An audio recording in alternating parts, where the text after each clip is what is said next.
Testing 1 2, testing 1 2. Hello and welcome into the Monroe Civic Center. Devin Doe back here. He scores!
Strength isn't built in a single race.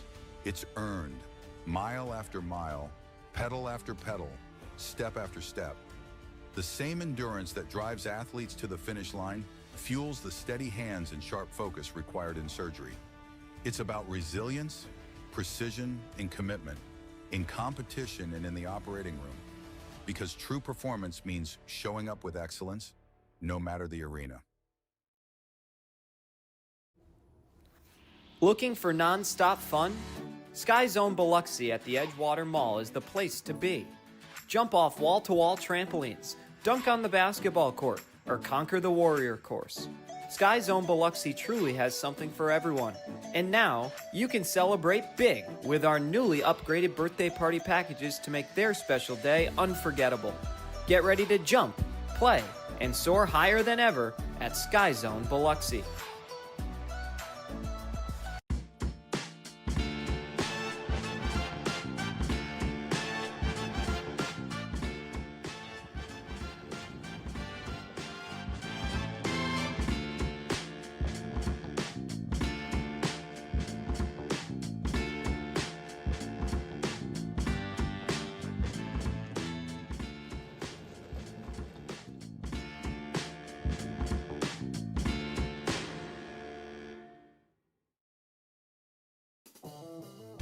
Looking for your next ride? Get more at Matt Bowers Hyundai Gulfport. Every new Hyundai comes with Matt's lifetime powertrain warranty on top of Hyundai's America's Best warranty and owner assurance. No one on the coast offers more, so why go anywhere else?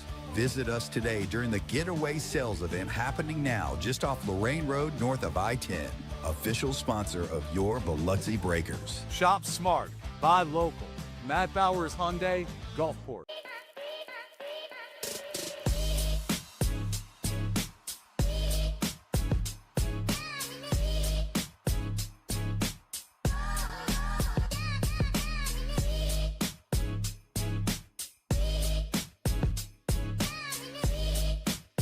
Ben & Jerry's is serving up true ice cream euphoria inside the Hard Rock Hotel and Casino in Biloxi. You're sure to find your new favorite among more than 34 flavors. Let us scoop yours in one of our freshly baked waffle cones. Ben & Jerry's at Hard Rock Hotel and Casino Biloxi, where euphoria awaits.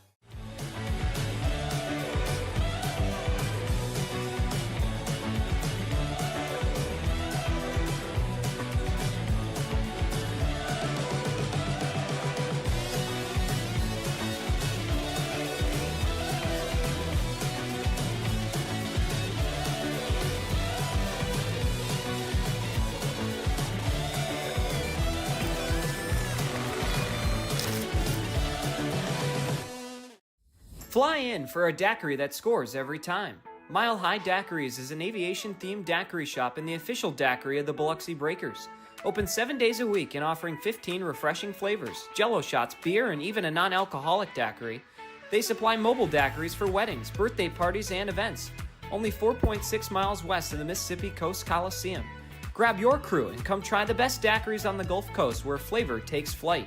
Become a frequent flyer at 1107 Cowan Road, Suite B, Gulfport. At Superior Optical Lab, we're proud to be certified as a service-disabled, veteran-owned small business and to provide quality eyewear to veterans to whom we all owe our freedom. Thank you for your service. Recharge your body. Reset your mind. Revive your spirit. At Revive and Thrive, every detail is designed to elevate your recovery and well-being. Unwind in our serene salt therapy room and float suite. Awaken your senses with the benefits of cold water immersion. Then, step into a custom-built sauna featuring soft Himalayan salt lighting for athletes, adventurers, and anyone ready to unlock the power of recovery. Discover the difference at reviveandthrivems.com. Coastal Prints is a brand new business on the coast specializing in screen printing, embroidery, and promotional items. Being local and with 30 plus years of experience, Coastal Prints carries all the hottest clothing brands and thousands of promotional items.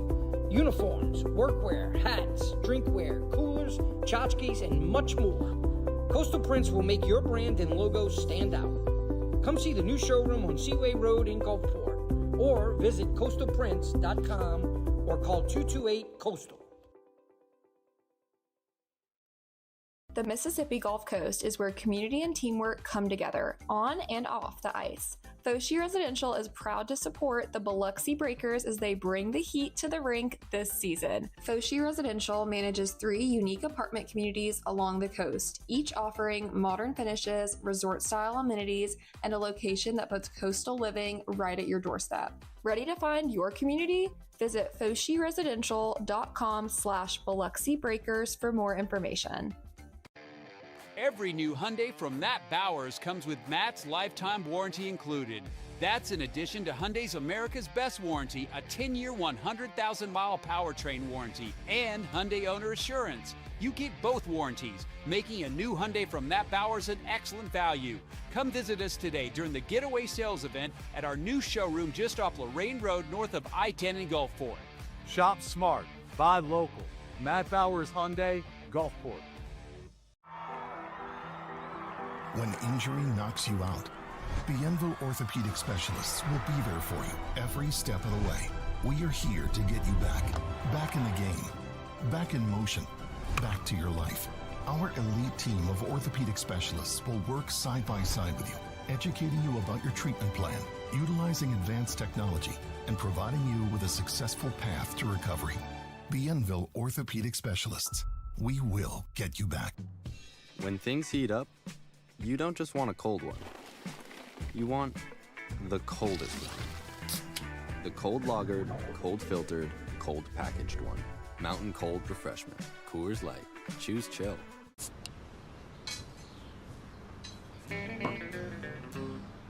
Hello out there, we're on the air. It's hockey night tonight.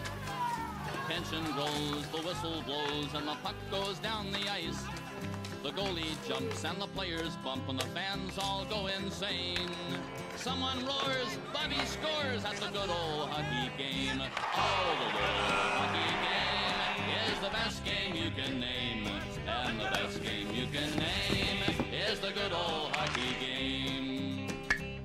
Where players dash and skates and flash, the home team trails behind.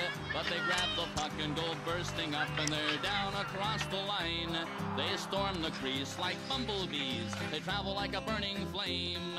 We see them slide the puck inside. It's a good old hockey game.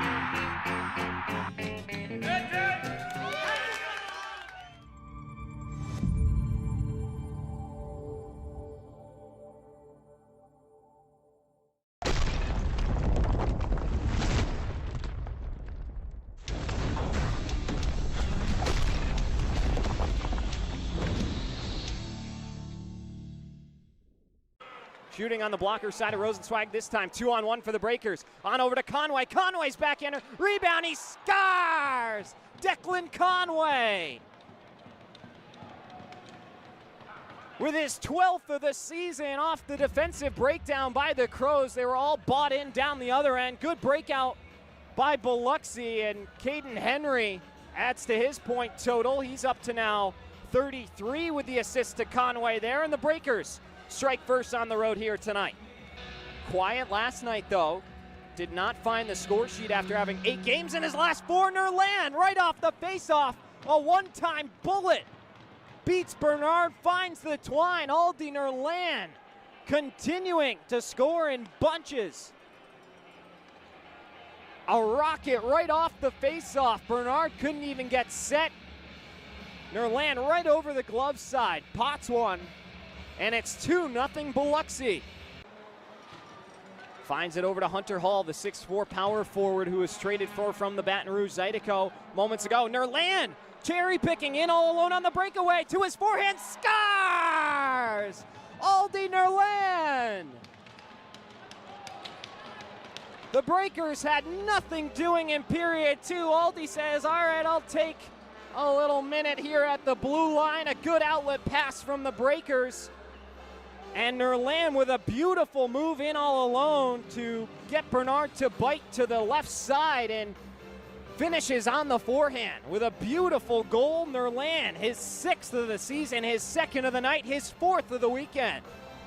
Cade Henry with a burst of speed up the near side, darting towards the goal and has to go around. Centering feed out, Charbonneau lights the lamp, his first professional goal.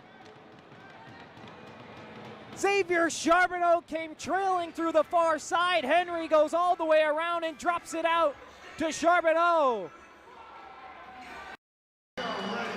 In between the media timeout, you'll see there's all kinds of commotion going on at the red line. Robbie Nichols is around the glass yelling at someone. Koash getting into it with the Breakers bench.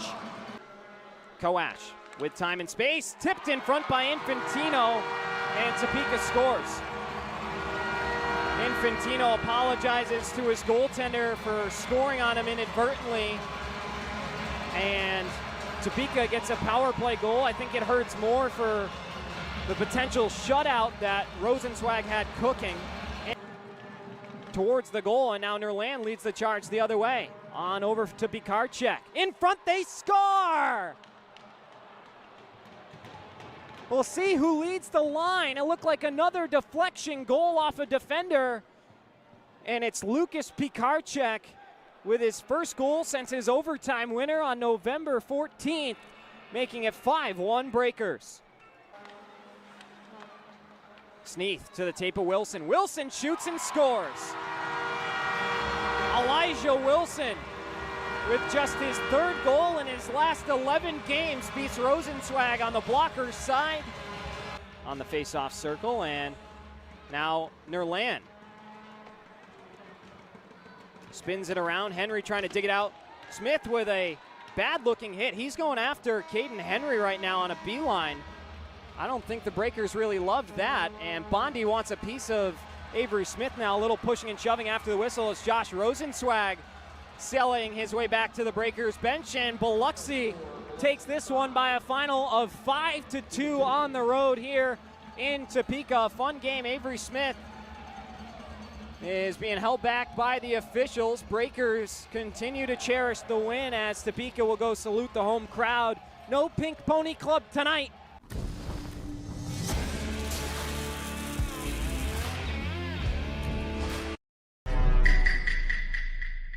Oh my gosh, who is this? I don't know. Megan Maroney. It's not Tate McRae, don't know who it is. Alex Earl. I know that one. Who's that? Alex Earl? Alex Earl. I don't know, man. It's not the guy from The Hangover, I know that. Rosie. Chad Powers. Mikey Roy with hair. I don't know. Sydney Sweeney. Jennifer Lawrence. Anderson, is that it? That's her name, but it's not. Alex Earl. Or no, yeah. No, Cooper. Alex Cooper.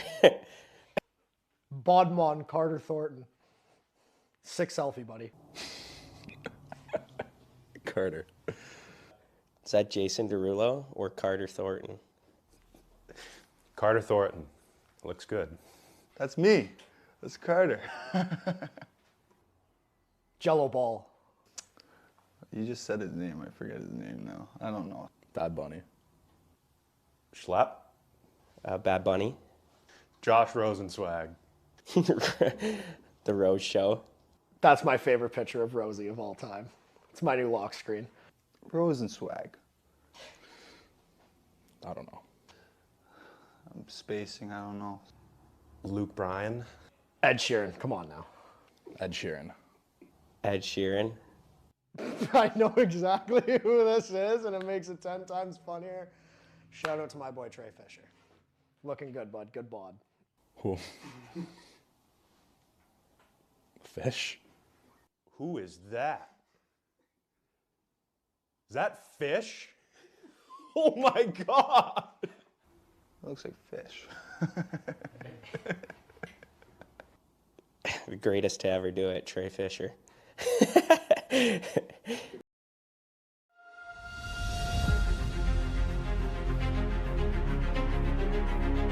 Infantino to his backhand. Infantino! Scar! For Henry. Henry toe drag to his backhand. Scar! Caden Henry! Drop pass on over. Pikarczyk shoots. Scar! Lucas Pikarczyk! Couple rights from Schlepp, loses his helmet, continues to connect with Bryce French. Couple more over the face. There goes the bucket. Spinelli still throwing. Oh, a good exchange here. Spinelli grabs him, trying to pull him down. Down he goes. Coming in, 2-0 with Conway. Conway pops one off the feed from Infantino. The Breakers tie it at 2. Fresh off the bench, stays onside. He scores! Brandon Lucchese! Centering feed for Thornton to his backhand. Scores! Carter Thornton! 4. Davidson, another quick shot. The rebound, Fisher scores!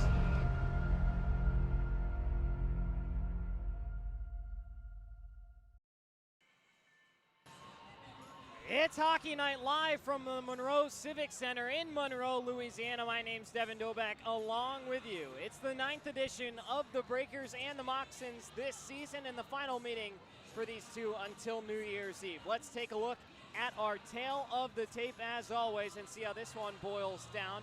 Monroe comes in with a record of 15-4-2. They've won 6 in a row. Breakers 5-14-1 in their first 20 games this season.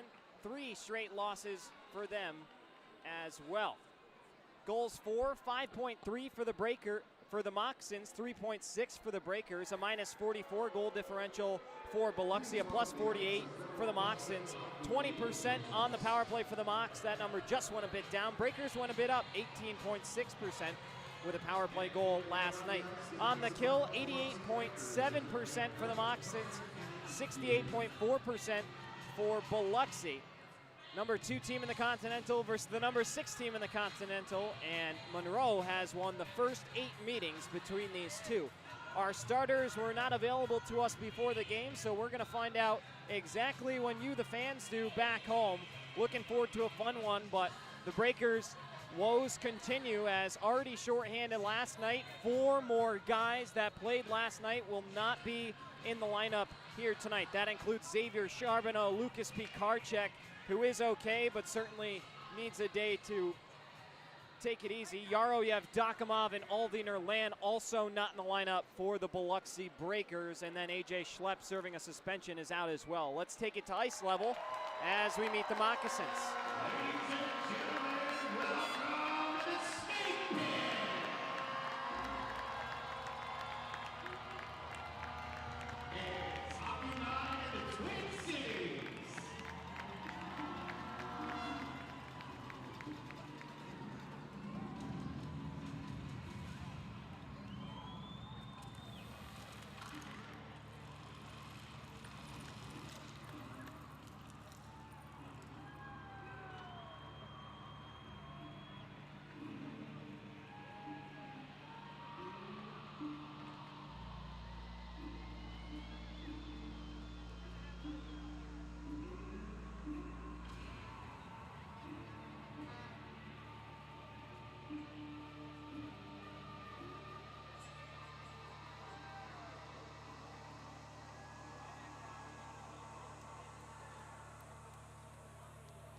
Always a great pregame ceremony they have here in Monroe with the light show, and really gets the crowd into it and fired up. We're ready to go here from high above the ice. Let's take a look at tonight's starting goaltender matchup. It will be a different one. In between the pipes for the Moccasins will be Nolan Egbert, 6'1", 180 out of North Massapequa, New York. 28 years old, playing in his 95th FPHL game that he's dressed for. A record of 28-8-0-2, an .892 career save percentage, and a 3.19 goals against average. Does have 2 career shutouts as well, looking for his first as a Moccasin. On the other end, it'll be Anton Borodkin, sticking with the hot hand for Charlie Penn's group. Borodkin comes in with a record of 6-2, at 6'2", 189 pounds from Surgut, Russia. 26 years old, playing in his 63rd game he's dressed in, a record of 18-19-0-3. Save percentage around 900 with a 4.2 goals against average in his career. Made 46 saves on 49 shots last night.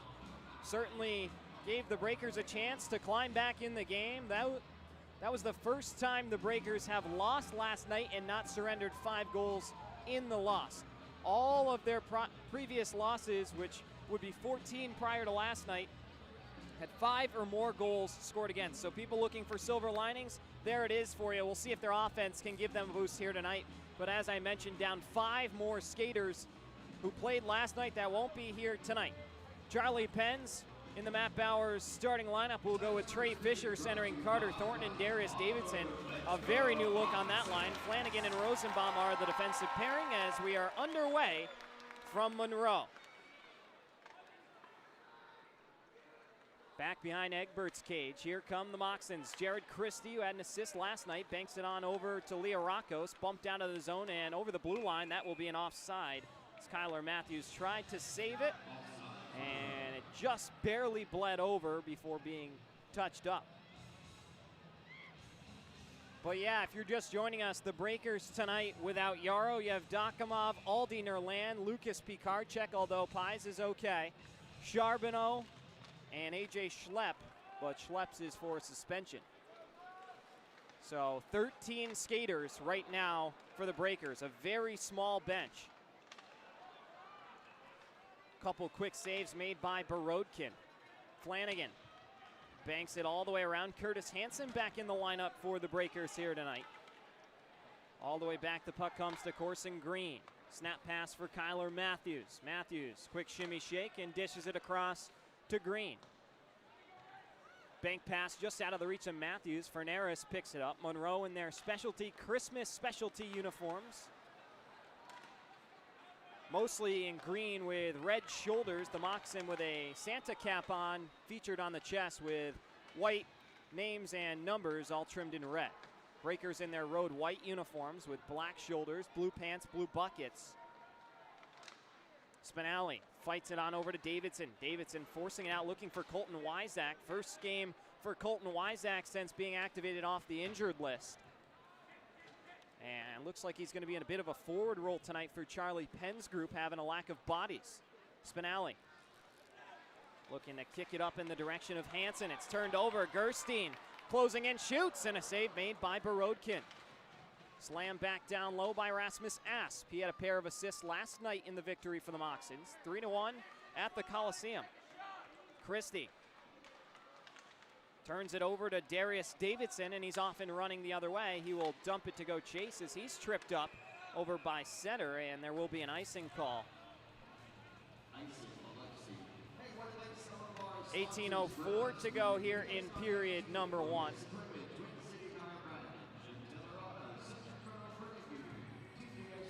It's going to be a lot of tired legs out there for both sides. Even Monroe's rather beat up. We mentioned still no Albrecht or Belant in their lineup. They're also without Dubé Plouffe, who just left. Yanni Learakos playing with an eye injury. Although he did score against Baton Rouge on Thursday night, but this is Monroe's 3rd game in 3 days, so you got to imagine they're starting to feel that on some level. Nice clear by the Breakers as they're able to make the change finally. Christie, or rather Ferneris, gives it on over to Scantlebury. Up top, it gets all the way through. Landon Johnson come out to be played by Nolan Egbert. Carter Thornton was applying some pressure there. Dumped into the near corner. First one there is Grant Bondi, rookie defenseman. Played ACHA hockey at Florida Gulf Coast University. Another shot comes in. Borodkin, quick save. Flanagan from the center red line. Why not? Flanagan knocks it down. Thornton dribbles it through a couple defenders and then finally lost it. Rosenbaum steps up, blows a tire down by the blue line. Leo Rocco's fishing in his skates. It comes out to Thornton, who sends it in on Egbert. We'll try and keep you as updated as possible on the shots on goal, but they're not tracking them in the arena here tonight, at least not tangibly, and our Wi-Fi is not operating correctly. Big crowd, I'm sure everybody hopping on it. It's a free network. So we'll try and keep you as updated as we can, but things have been giving us the wheel of doom. Fisher fans on the shot. Wyzak spins it back around the wall. Corson Green run into by Wyzak. Now Hansen's quick shot. Wyzak crashing the net, got hindered with. Looked like maybe a hook in on the hands for a moment. Nonetheless, Monroe plays on the other way. Almost 4 minutes gone by here in our first period of action. Christie walking in, shoots, tried to surprise Borodkin, and the save was made. Wyzak tried to play it out. It was intercepted, and Borodkin makes another save. Payne's pass just out of the reach of Spinelli. He'll accept the hit to play the puck into the offensive zone, where it's taken away by Frank Schumacher. Here comes Stefanini back through the neutral area. Into the offensive end, drops it to Rasp, who finds Corey Cunningham. Cunningham quickly for Stefanini, out to the point. Schumacher's quick shot, and a save is made by Borodkin with that left pad. Stefanini walking in, shoots one. Another save made, and it's held onto this time by Borodkin. Still no score in our Republic Finance first period. Wherever you're listening to us, happy to have you on board with myself, Devin Dobeck, on Breakers TV on YouTube, Sportview 106.3 Super Talk Mississippi, and at Walk-Ons in D'Iberville. Good crowd tonight for the specialty Christmas game. One of the highest attendance in the Continental Division. Lucchese stepping up to make a play. Delayed call coming. It's going to come against the Breakers. Cunningham sends one to the middle, cut off by Leonard, and we'll see what the call is from the official. It's a slash. Same officiating crew as last night, as far as I've been told. Davidson will go for 2 minutes, and Monroe is going to have a chance to open up on the man advantage here in period one.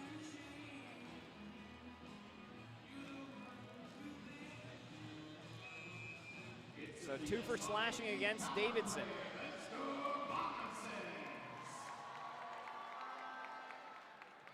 Kill unit out there for Charlie Penn's group is Thornton, along with Flanagan, Fisher, and Rosenbaum. Ferneris taking it back to the top of the key. Shoots one through traffic, the rebound, score. Right on the doorstep. A rebound was given up. Looked like Borodkin was more than entitled to his crease area. I'm not sure if he got bumped into after the goal, but it's Jamie Dorsey with his first as a Moccasin, wearing number 25 tonight instead of 18.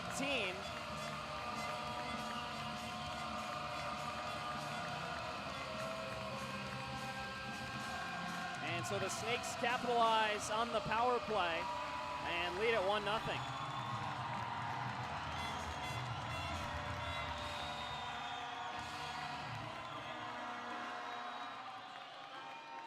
We'll have to clean all the Snakes up off the ice, so we will catch our breath and be back in a moment right here.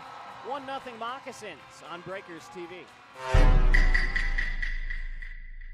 Ooh, is that Sheer? Nicki Minaj. Lady Gaga. Meghan Markle. Shania Twain. Ryan Gosling? Brad Pitt. Is that Spinner? Matt Bowers. Looks like David Beckham. I don't know. The Floss Kid. Who is that? I don't know. Keanu Reeves? Is that like Nate back in high school or something like that? I don't know. That's Garrett. Garrett Johnson. Devin Booker, I know that one. Steph Curry. Devin Booker. Devin Booker. Devin Booker. Sydney Sweeney, all day. Katy Perry. Oh, what's her name? Megan Maroney or whatever? Sabrina. The guys are going to hate me for this that I can't remember her name. Sabrina Carpenter. That's who it is. That's Flanny.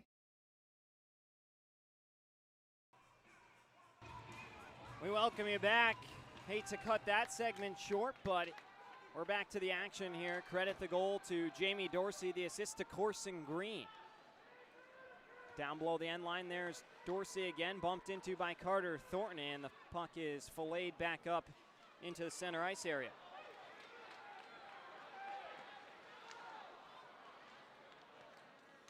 Thornton gets taken down at the blue line, and this should be a call coming, and it is. We'll head into our media timeout and be back. Breakers headed to a walk-ons power play when we return. Don't go anywhere.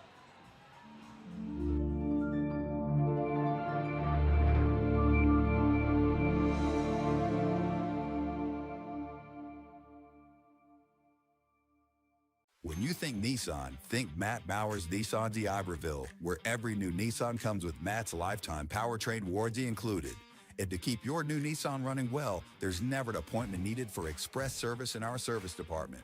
Just stop by for routine maintenance like oil changes, brakes, tires, and batteries. Matt Bowers Nissan is proud to call the coast our home and is proud to sponsor your Biloxi Breakers. Shop smart, buy local.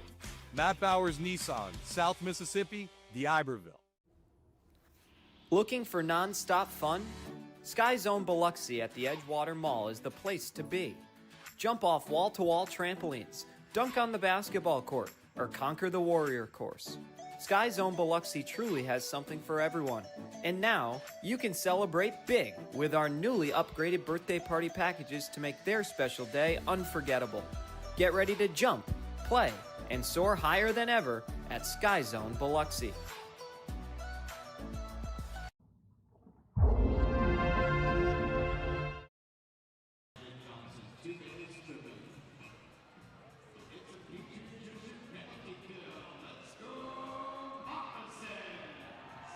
Breakers are headed to a walk-ons power play here, their first one of the evening, trailing by a goal. Tonight's officials are Jesse Burns and Gordon Laws, so the same referees. The linesmen are different. Jarrett Townsend and William Wassinger are the linesmen. Appreciate Josh Law for getting me that information in light of our internet issues we're having here on the road. Former public address announcer in Biloxi. And now with the Florida Everblades, as Fabian Leonard had a touch go awry off the blade of his stick. Back and forth to start the opening 30 seconds of the man advantage. Here comes Spinelli with a burst of speed up the far side. He will send it in way deep. Stefanini's the first one there. He will hold it for a moment, play it for Schumacher, and it's clear. Borodkin grabs it out of the air and sends it down for Spinelli to play. Spinelli on over to Leonard. Leonard through the neutral zone, enters the offensive area, nice and clean. Davidson's shot from a low angle, turned aside by Egbert, and banged down once again. 50 seconds to go on the power play. Walk-ons power play. Rosenbaum will begin the charge. On over to Carter Thornton as Fisher is headed to the box.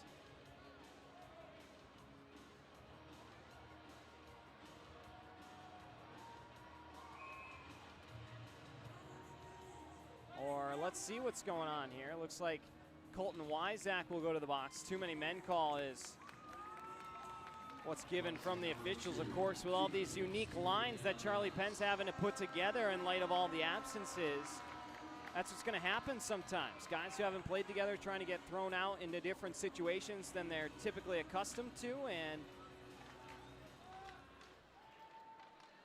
That's exactly what happened there.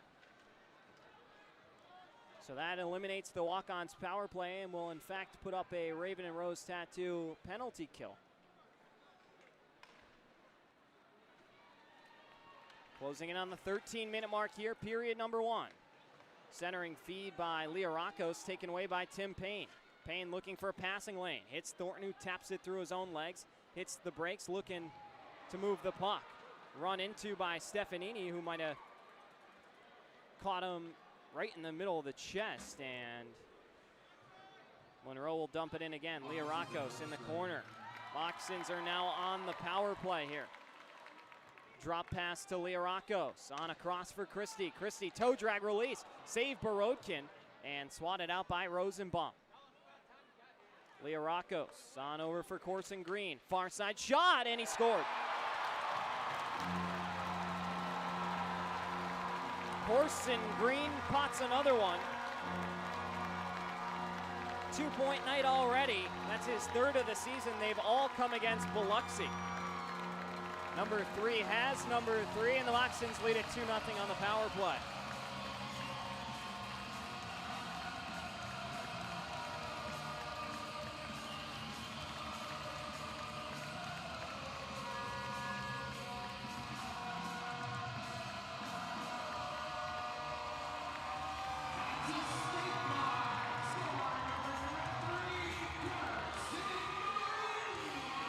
.23 to go here in period number 1. Moccasins with a 2-0 advantage. And they win the ensuing draw all the way back to Nolan Egbert. Fisher knocked it away. Goes all the way by Egbert and by the far post. That was almost trouble out of nowhere. Turned on goal by Thornton. The rebound hindered with was Davidson, and crease is cleared out. Back the other way. On over for Stefanini. Quickly in again, and Borodkin is there to make sure it didn't get in tight. Spinelli will dump this one in. First one there is Egbert. He backhands it where Thornton wins the race to play the puck. Knocked away by Matthews, and carrying it out is Fernaris. Fernaris motoring up the near side, looking for a passing lane. Drops it through his legs, but cut off by Leonard. Backdoor feed. Spinelli there to take it away, and the Biloxi Breakers head from north to south. Dumped in deep, touched by Wyzak. Asp just looking to play the body here as he grabs a hold of Wyzak's waist and slams him into the wall. Lucchese sending one into the glove of Egbert. That one will be held at the 11-13 mark. And another face-off set to come.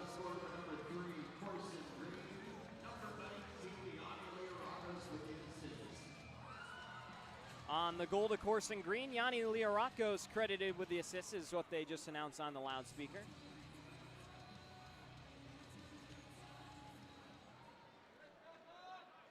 Back underway. Here's Jamie Dorsey, who opened the scoring moments ago.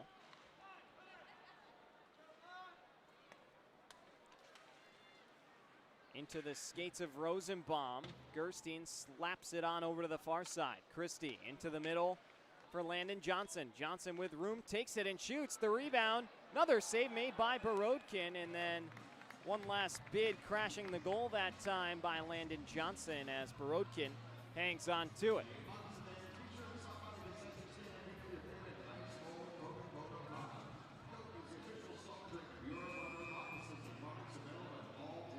Last game before Christmas here for the Biloxi Breakers. Next 2 home games will be December 26th and 27th against the Baton Rouge Zydeco. Hope you can join us. It'll be our New Year's Eve celebration coming up that Saturday, the 27th. Some really, really awesome specialty jerseys have been designed there as well. Payne on over to Davidson. Davidson back for Payne, who had his stick lifted, and he's tipped over by Dorsey. Touch pass for Christie. Christie at the blue line is going to get caught offside, and so have another face-off set to come. Trying to pull up our stats for you on the fly. We'll take you through the out-of-town scoreboard here from the cell phone. Twin City leads PD 4-1 in the third period at home. Port Huron on top 5-0 over Blue Ridge at home. Binghamton leads 4-2 at home against Danbury. Athens and Columbus knotted up at 3 in Columbus. Indiana leads Watertown 2-1 in Indiana. And Baton Rouge and Topeka tied at 0. Centering feed out to Liarakos. Down low, quick shovel by Ferneris goes wide. Looked like he just misplayed it as Thornton looking to get ahead of the defense. Centering pass off the stick of Leonard and back out to the blue line. Scantlebury hurt himself trying to lay that hit, and he's in some pain. Limping around out on the ice. He was right by the bench, so I'm surprised he didn't go out for a change, but he's in some serious pain. Lucchese centering pass is denied. Back the other way. Wraparound opportunity by Lucchese. Good shift for him. Comes all the way out to the point.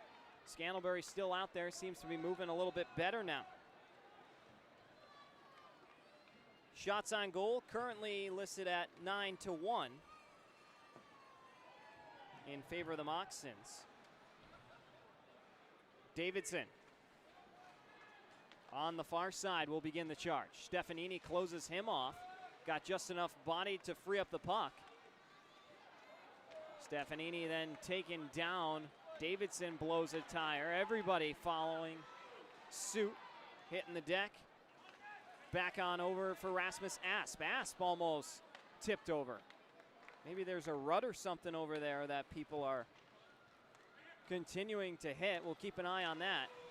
As at the blue line, it's forced out by Biloxi. Gerstein right back into the zone. Payne steps up to cue ball it away for a moment. Now Bondi sweeps it away from the defense. Asp, quick catch and release is held by Borodkin. We'll head to our second media timeout. The score 2-0 Monroe. Back in a moment right here on Breakers TV.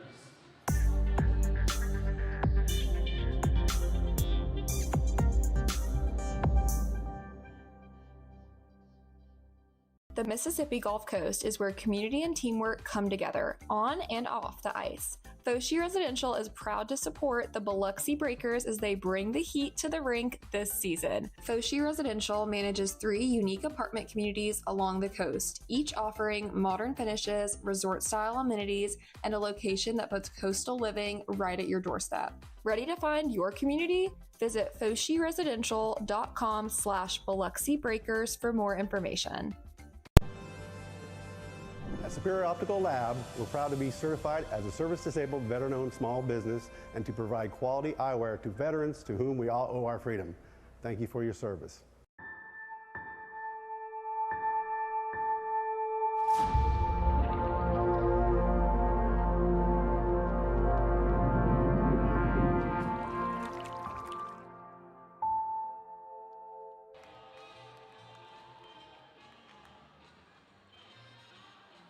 And we welcome you back.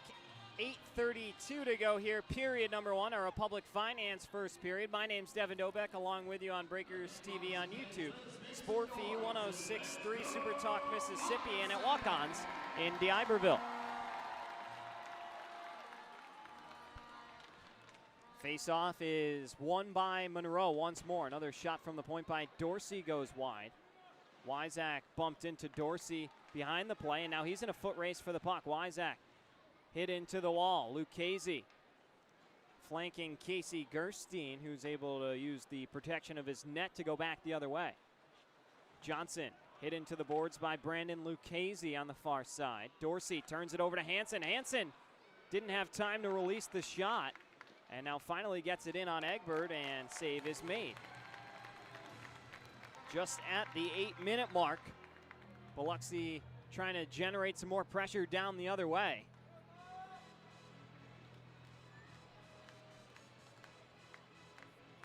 Among the players currently in the lineup tonight, doing a quick visual scan, but I believe the leading scorer would be Dylan Infantino, who is limited after sustaining an undisclosed injury last night. But Infantino, with 1 goal and 8 assists for 9 points, is the leading scorer active for the Breakers tonight. So a whole lot of offense has been lost without countless guys out of the lineup. Liarakos sends it up to the point, kept in by Matthews. Swept across and now in tight. Scantlebury spins one on goal and couldn't bury it. Flanagan gives him a cross check. Now Leonard battling down below the end line. Fisher with Scantlebury right on his case. Just barely kicks it out of the zone. Spinelli swivels away from the pressure. And now he heads the other way. Dumps the puck in. Cut off by Scantlebury as Fisher wheels around the goal. Leonard with the puck in his skates. Davidson takes an ugly hit down in the corner. That's Corson Green again. And Green is going to go for 2 minutes. That was an ugly looking hit right into the numbers. No awareness for the player. And his head went right into the wall. Glad to see Davidson pop right up. But whenever you see a player's numbers and you're coming in from behind them, you cannot throw a hit. This will likely go down as a 2-minute boarding call.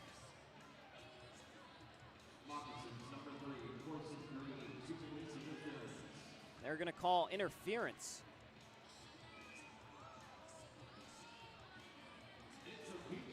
So it'll be another walk-ons power play set to commence for Biloxi.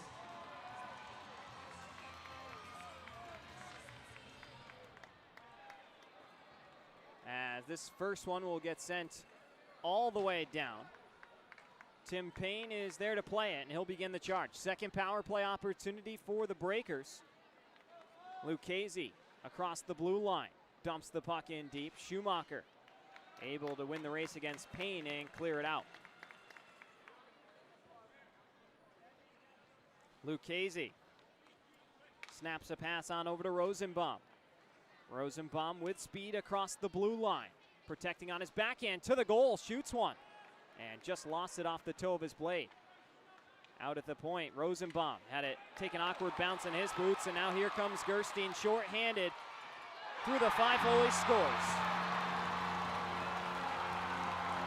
A short-handed goal for the Moccasins, and it's 3-0. Just an unfortunate bounce for Rosenbaum, who was beginning to make some things happen on that shift, and then an unfortunate bounce at the blue line. And Gerstein picks up the loose change, heads back the other way, and still with 6:24 to go in the period, 3-0 Monroe.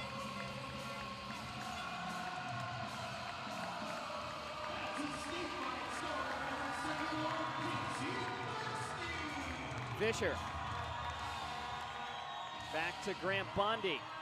Then Fisher bumped into by Gerstein, but able to finish the play for Davidson. Davidson will send it to Johnson, who plays it back for Trey Fisher. Fisher, backhand feed for Declan Flanagan. Flanagan will begin the charge out of his own end. Still another 45 seconds or so on the man advantage. Bondi, nice self-pass around the wall. Stapled into the glass by Jamie Dorsey. Davidson looking to dig it out of the corner. Good tie-up by the Moccasins. Now Fisher out to the point. A feed for Flanagan. Got handcuffed on the backhand. Now spins one on goal. Leonard looking to kick it to his forehand, but the bouncing puck couldn't be settled. Leonard sweeping it all the way around the wall to Bondi. Calling for it is Flanagan. Give back to Fisher. Fisher lost control of it, and Scantlebury flips it ahead for Yanni Liarakos in all alone. Yanni to his backhand save made by Borodkin. And a good one as well. It would have been another shorthanded goal. Hansen. Back into the game is Scantlebury. Flicked on goal by Corson Green, who came in out of the box. Hansen punches it over into the corner. Rosenbaum accepts a hit from Scantlebury, but can't get the puck out of the zone. Liarakos right into the chest of Hansen. Hansen in a little bit of pain trying to head to the bench. More and more trouble on the injury side of things for the Biloxi Breakers. We'll keep an eye on Hansen. Took that puck to the chest. We'll be back in a moment to Monroe. 3-0 Moccasins when we return.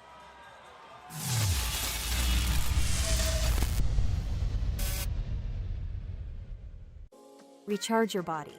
Reset your mind. Revive your spirit. At Revive and Thrive, every detail is designed to elevate your recovery and well-being. Unwind in our serene salt therapy room and float suite. Awaken your senses with the benefits of cold water immersion. Then, step into a custom-built sauna featuring soft Himalayan salt lighting for athletes, adventurers, and anyone ready to unlock the power of recovery. Discover the difference at reviveandthrivems.com. Coastal Prints is a brand new business on the coast specializing in screen printing, embroidery, and promotional items. Being local and with 30 plus years of experience, Coastal Prints carries all the hottest clothing brands and thousands of promotional items. Uniforms, workwear, hats, drinkware, coolers, tchotchkes, and much more. Coastal Prints will make your brand and logo stand out. Come see the new showroom on Seaway Road in Gulfport, or visit coastalprints.com or call 228-COASTAL. When things heat up, you don't just want a cold one. You want the coldest one. The cold lagered, cold filtered, cold packaged one. Mountain Cold Refreshment. Coors Light. Choose chill. Out of our final media timeout in period one, we are back underway. Thornton looking for Colton Wyzak, and it'll eventually be jumped on by Nolan Egbert for another whistle and a face-off. I will say the Moccasins specialty jerseys are pretty neat.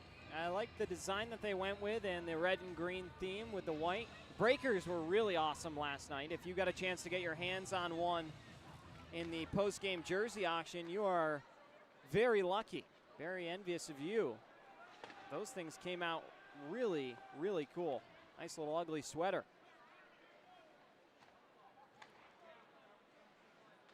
Corson Green out of his own end to Sam Turner. Turner slotted in a forward role also here tonight.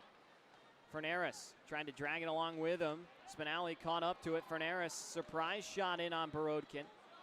And now Turner wheeling around shoots one. And that's gloved out of the air by Borodkin with 3:58 left to play here in period number one. Monroe is continuing to handle the breakers in the shot department. Taking a look at those updated totals. 18-4 in favor of the Snakes here in period number one. They've got 3 goals to show for it. Borodkin has made some nice saves here tonight, but it's a tall task. Leorakos from a low angle. Scantlebury tried to stuff it short side, and it's covered once again by Borodkin for whistling a faceoff.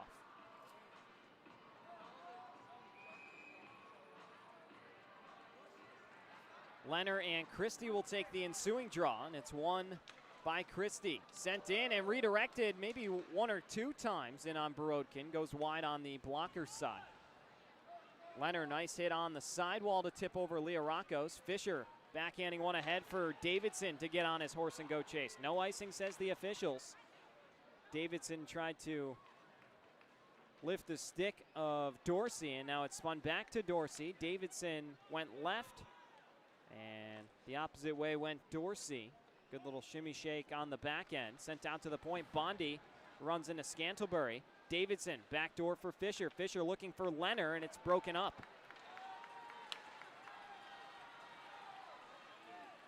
Drop pass for Scantlebury.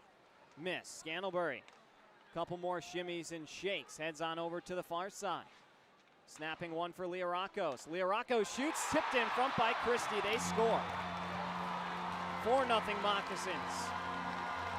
I don't know if that was a shot by Leorakos or a shot pass that Christie tipped home, but a brilliant tip nonetheless. Right outside the crease.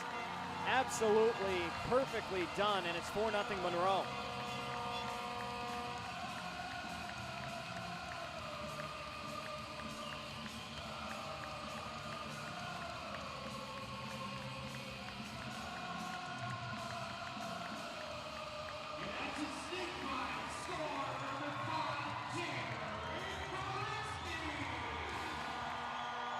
Here's Dylan Infantino out for one of his first shifts of the hockey game.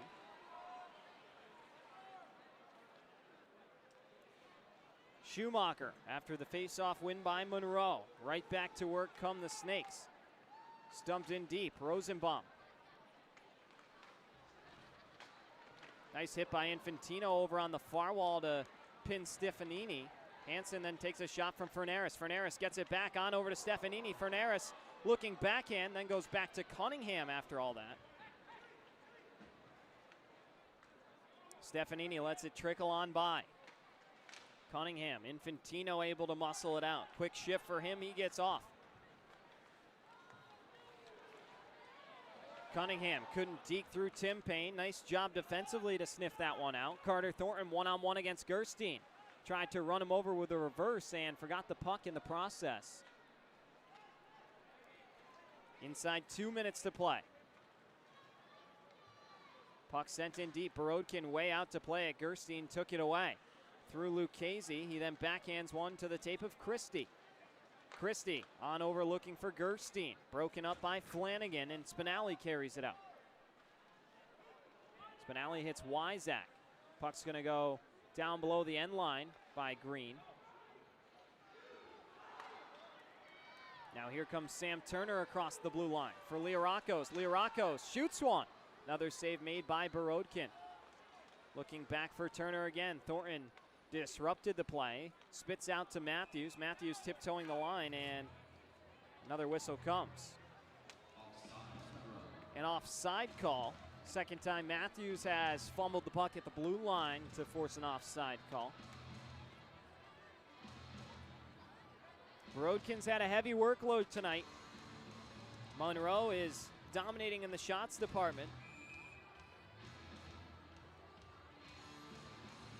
19-4 is what it says now in favor of the Mocs. Matthews cut off by Hansen. Hansen digging it out of trouble on the wall, then sends it ahead for Davidson to go chase. Corson Green's the first one there. He wraps it around to Fisher. Fisher looking for a passing lane, then sends it down below the end line again. Hansen into the dirty area. Swings one through the blue paint. That got through everything all the way through to Leorakos. Hansen batted it out of midair for a moment. It's chipped back down low where it will be held by Grant Bondi. Inside 40 seconds left to play here, period number 1. Davidson, good move to his backhand. Dances through Landon Johnson, looking for some help. Will send it in deep where Stefanini picks it up. Dorsey, Fernaris carrying it through center. Back for Dorsey. Jumps away from him. Spinelli will take it away. Fernaris collides with Spinelli. Pulls up on Tim Payne, and now a three-man scrum with 5 seconds to go. Payne will tie it up, and the horn will sound. That will do it for period 1. The Monroe Moccasins with a 4-goal lead through 20 minutes. They certainly were putting together a lot of zone time and making sure that they had plenty of opportunities to score. A shorthanded goal as well, a power play goal. They hit just about every department on this shorthanded Breakers group, down to just 13 skaters active tonight. We're going to take a quick break for our first intermission and be back. 40 more minutes of hockey left to play here from the Monroe Civic Center. Don't go anywhere. Breakers return in about 18 minutes.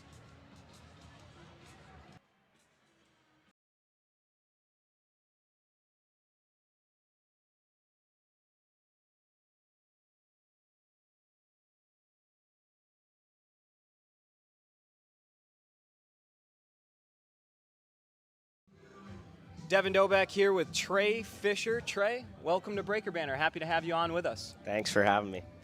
Well, Trey, take us through your early hockey journey. Growing up playing the sport up in Canada, when did you begin to play, and who were your early mentors?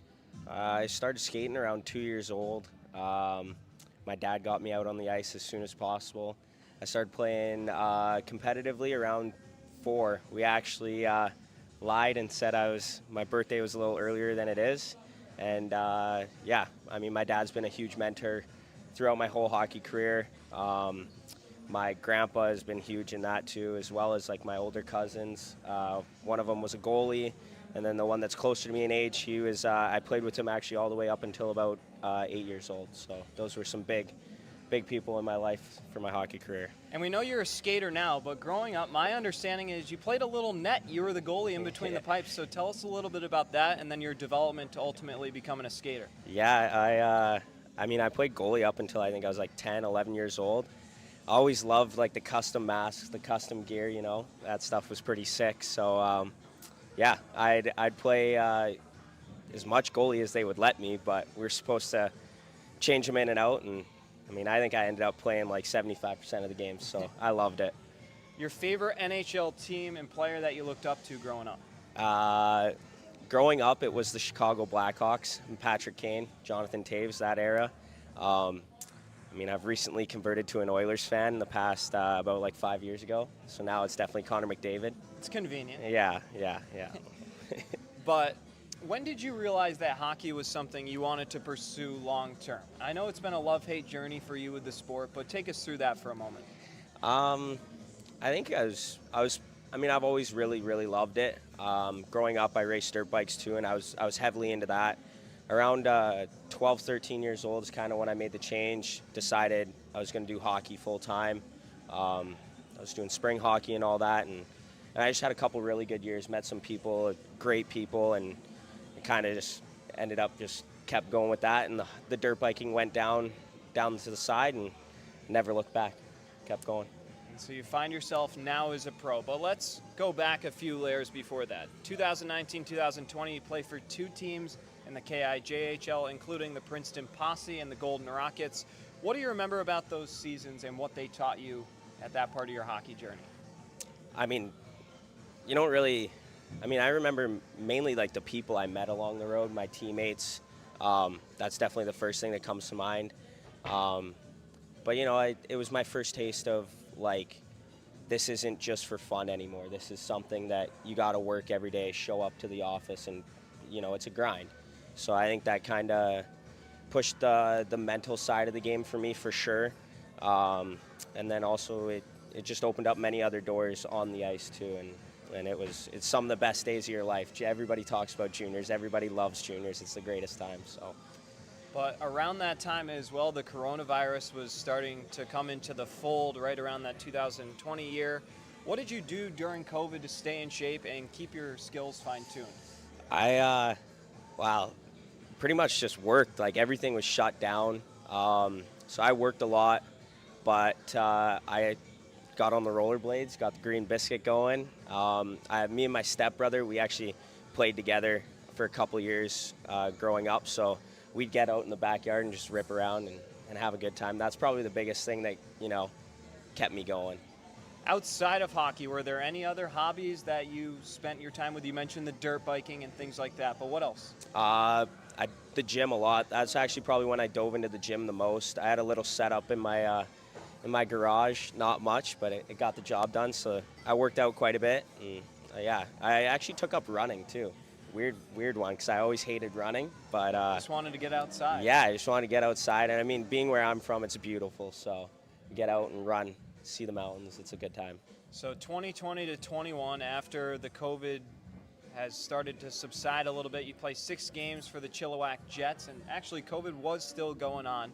But was it a nice time to get back on the ice after all the chaos? Like, what were your memories from just hitting the ice for the first time after the virus shut things down? Yeah, I mean, it was awesome to get back into the room, see the guys, and then get back on the ice. Jumped right into training camp, and I just remember we played scrimmages, and I think I didn't go. I went in not really knowing what to expect, being away from the rinks for so long, but ended up doing really well. I got a couple goals the first game and a couple assists, and I knew it was going to be a good year, and yeah. Sucks it got cut short at 6 games, but it is what it is. Yeah, crazy times back then. But yeah. After that, once again, we come officially out of the virus. 21-22, you're with the Northern Alberta Tomahawks of the GMHL, also known as the G Show, more familiarly known. But 16 goals and 40 assists in 29 games played there. 82 penalty minutes as well. Did you feel that you really hit your stride here and began to fine-tune your game? Yeah, for sure. I feel like that's kind of when I came into my own. That was probably the best shape I was in up until that point in my life. And then just having the access to the rink and everything like that, I think I really took off. It was a great opportunity for me because, COVID shut down my 20-year-old year, and everyone looks forward to their 20-year-old year. So it was nice to get one more kick at the can for sure. After that, 23-24, you go to the Kalkaska Battlers of the MIHL. You played 20 games for them, logged 32 points, 12 goals, 20 assists. What made you want to leave the MIHL and pursue your career as a pro? I think, for me and for a lot of guys, it's just climbing the ladder, right? You want to keep moving up and hopefully other opportunities present themselves. So it was just one of those things. The next step was moving up, and that's to the Fed and so on. How much different did you see the FPHL game through your lens, coming up through the GMHL, the MIHL, then you come into the FPHL? How was the game different from where you'd play in juniors and then in the M? It definitely got a little bit rougher. Guys got bigger, older, stronger. You have, going from juniors to the pros, you have that big age gap now where some guys can be pushing 30-something years old, right? So definitely noticed the size, the hitting, and just the grit for sure. At least at the FPHL, for sure, the grit, and that was the biggest thing. Describe your style of game. What do you bring to the table, and how does it translate in this league? A lot of people have called me a rat before, kind of like Brad Marchand, I guess. But I think I play a pretty grindy game. I get in the corners, I lay the bod, being an undersized guy, so I think that fits into the FPHL style a little bit, So it's been good. It's been good trying to adapt. So at the end of your time with Kalkaska in the MIHL, you play one game, make your professional debuts for the Port Huron Prowlers. Take us through those emotions. Maybe you had a rookie lap. Maybe, you just hit the ice as a pro for the first time, calling yourself a professional. What was it like? It was awesome. Obviously super excited, a little nervous, but it's a privilege to be nervous. Me and one of my teammates from that year, Zach Damaris, really good buddy of mine, we actually played our first game together, so we went out and ripped a rookie lap together. It was awesome. So yeah, it was good.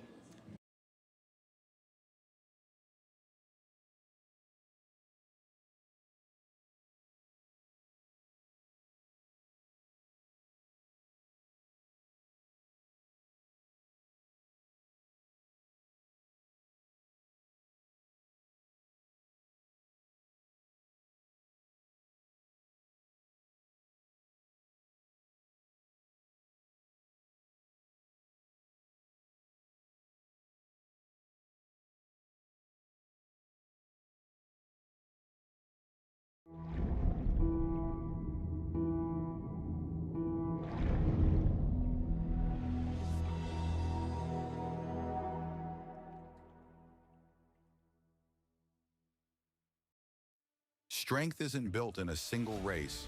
It's earned, mile after mile, pedal after pedal, step after step. The same endurance that drives athletes to the finish line fuels the steady hands and sharp focus required in surgery. It's about resilience, precision, and commitment, in competition and in the operating room. Because true performance means showing up with excellence, no matter the arena. Looking for non-stop fun? Sky Zone Biloxi at the Edgewater Mall is the place to be. Jump off wall-to-wall trampolines, dunk on the basketball court, or conquer the warrior course. Sky Zone Biloxi truly has something for everyone. And now, you can celebrate big with our newly upgraded birthday party packages to make their special day unforgettable. Get ready to jump, play, and soar higher than ever at Sky Zone Biloxi.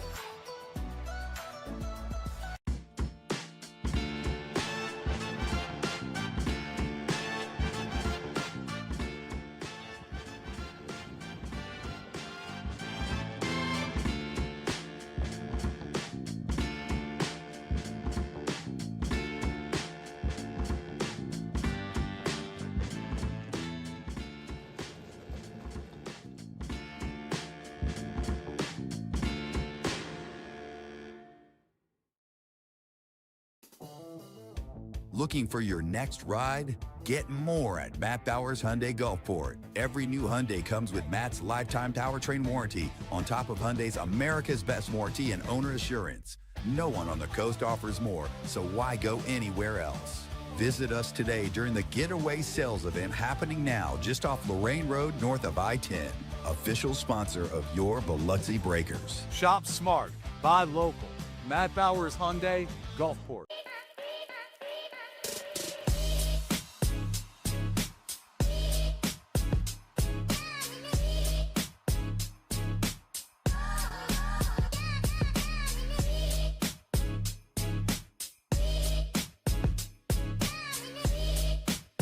Ben & Jerry's is serving up true ice cream euphoria inside the Hard Rock Hotel and Casino in Biloxi. You're sure to find your new favorite among more than 34 flavors. Let us scoop yours in one of our freshly baked waffle cones. Ben & Jerry's at Hard Rock Hotel and Casino Biloxi, where euphoria awaits.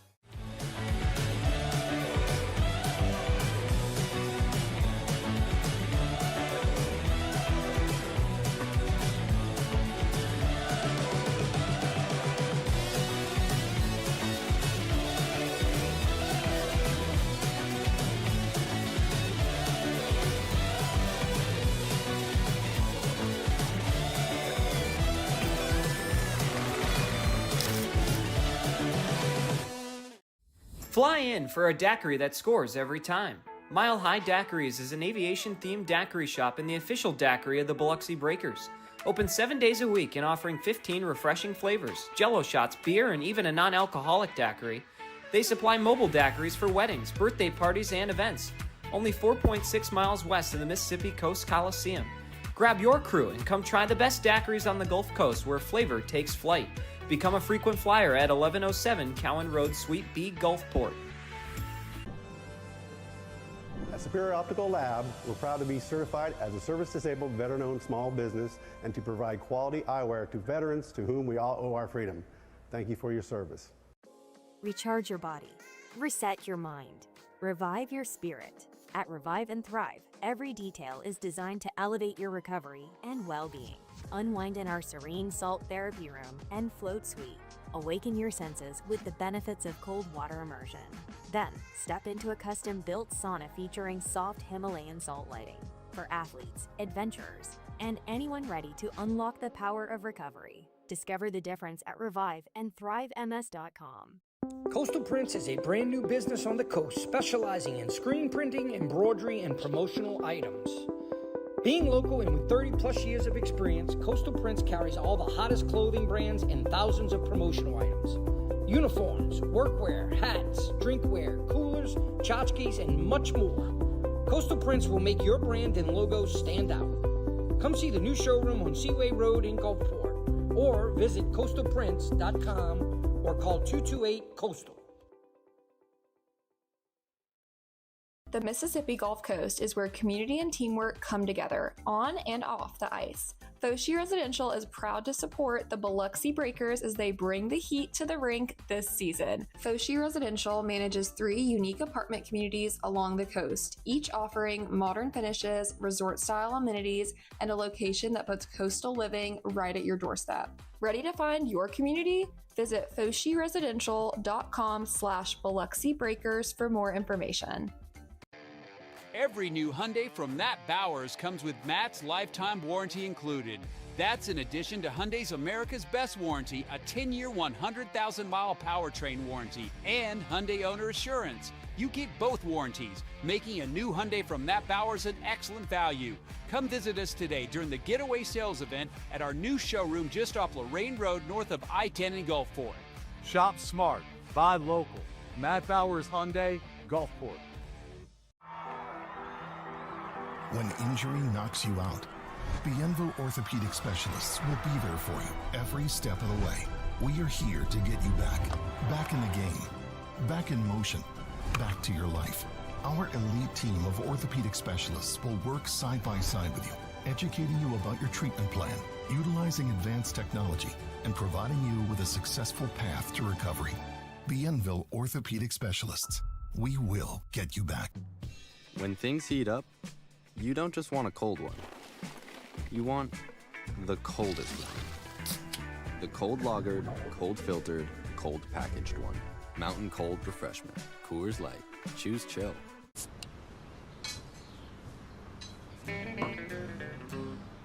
Hello out there, we're on the air. It's hockey night tonight. Tension grows, the whistle blows, and the puck goes down the ice. The goalie jumps and the players bump and the fans all go insane. Someone roars, Bobby scores at the good old hockey game. Oh, the good old hockey game is the best game you can name. And the best game you can name is the good old hockey game. Where players dash, the skates are flash, the home team trails behind.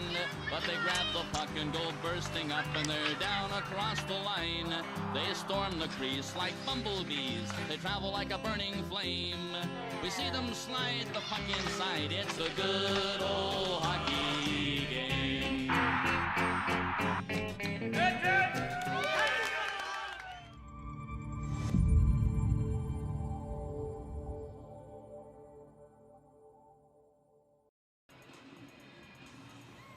And we welcome you back into our second period, our Aaron's second period. The Moccasins lead the Breakers 4-0, as you see on your screen there. The shots are 23-5 in favor of Monroe as well.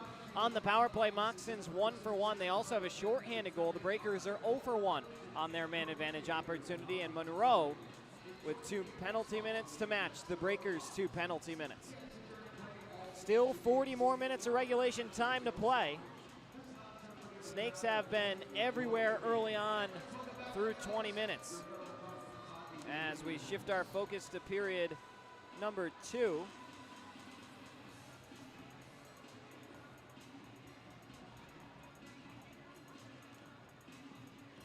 Breakers take the ice. Looking to pick up some positives here as we head into the second period. Mount some more shots on goal. They had 16 in the 3-1 loss last night. They've got 5 here tonight. Nolan Egbert will lead out the Monroe Moccasins.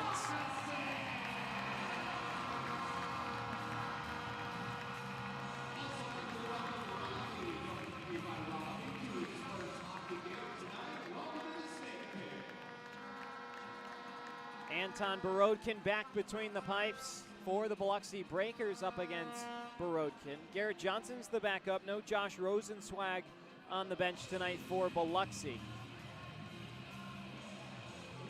Hopefully he'll be ready to go, should be ready to go next weekend against the Baton Rouge Zydeco, December 26th and 27th. They're showing a live update of the Athens game up on the video board. Athens trailing by 2 against Columbus, so that would mean Monroe can get to within a game of the Rock Lobsters with a regulation win here tonight. They'll be 2 points behind Athens, and a win could leapfrog them.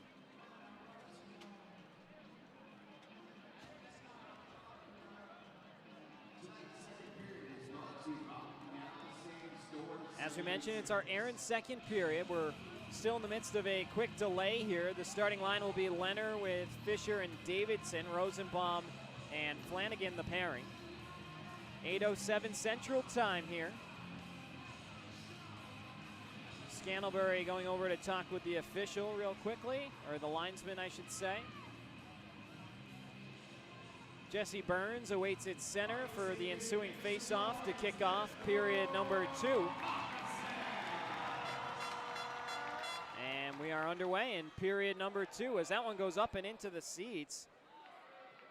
Fan wearing a nice flannel shirt down in row number 2 on the glass, able to come up with that puck. A nice little souvenir. He's going to hand it off to his son. Looked like it caught him on the hand. He jumped a bit, paid the price to get the souvenir, and now it's all smiles.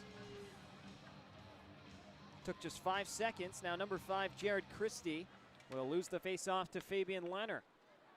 Rosenbaum, the other number 5, shoots one in deep. This will not be an icing. We play on. Green bumped into by Fabian Leonard. Fisher steps up to hinder Green's route, and now Leonard down below the end line. Lost control of the puck. It's turned over to Davidson. Davidson out to the point. Rosenbaum, catch and release. Tipped in front by Leonard and wide.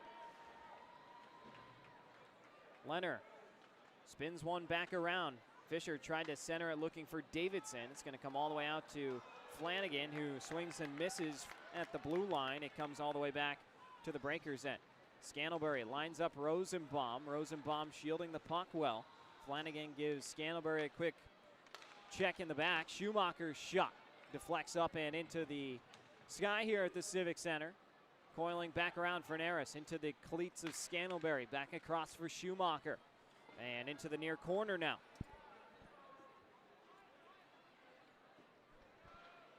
One-time opportunity. Schumacher's turned aside with a nice save by Borodkin that time.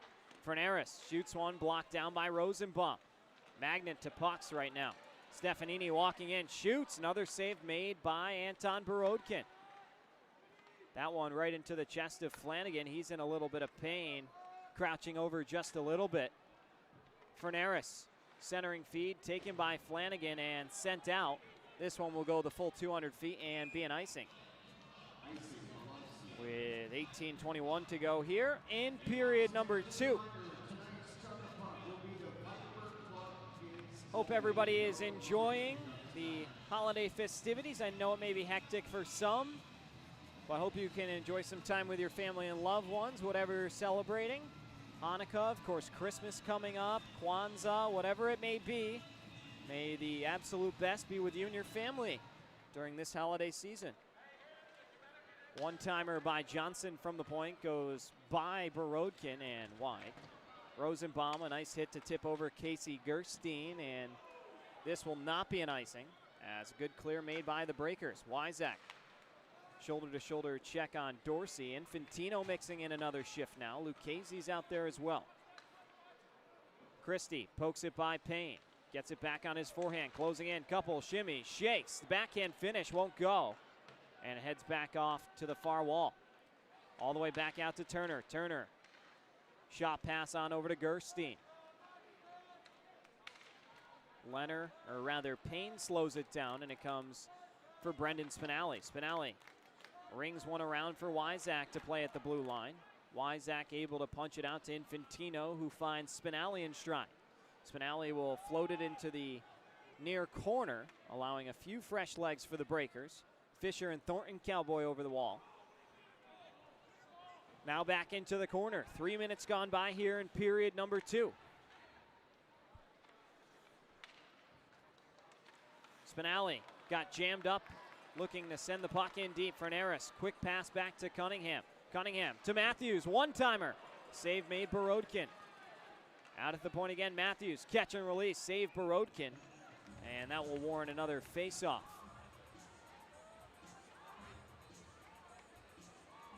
Borodkin's had quite the workload.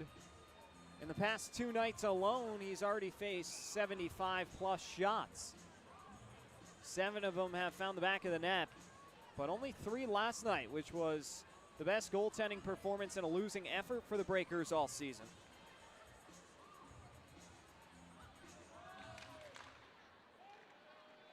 Rosenzweig has collected all 5 wins for the club this season. He's been one of their X factors, but Borodkin's come in these last couple nights and begun to hold his own. Leonard. And now it gets by Corey Cunningham out to Matthews. Matthews shooting one. Grabbed by Borodkin once more. With 16:31 to go, we'll gear up for another whistle and a face-off.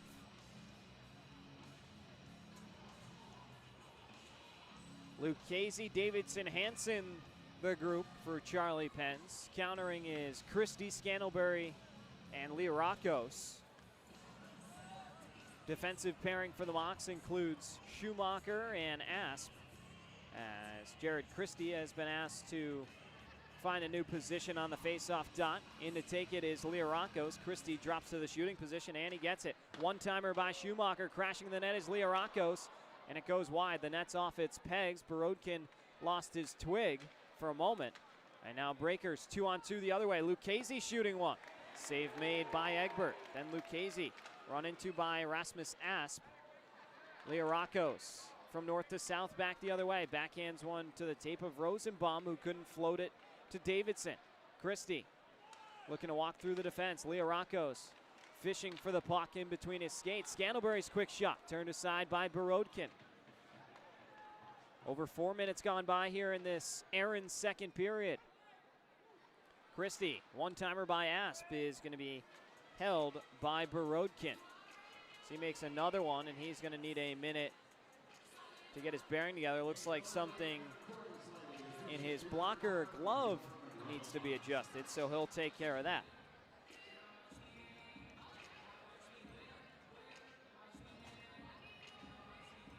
Shot totals have not been updated thus far in period 2.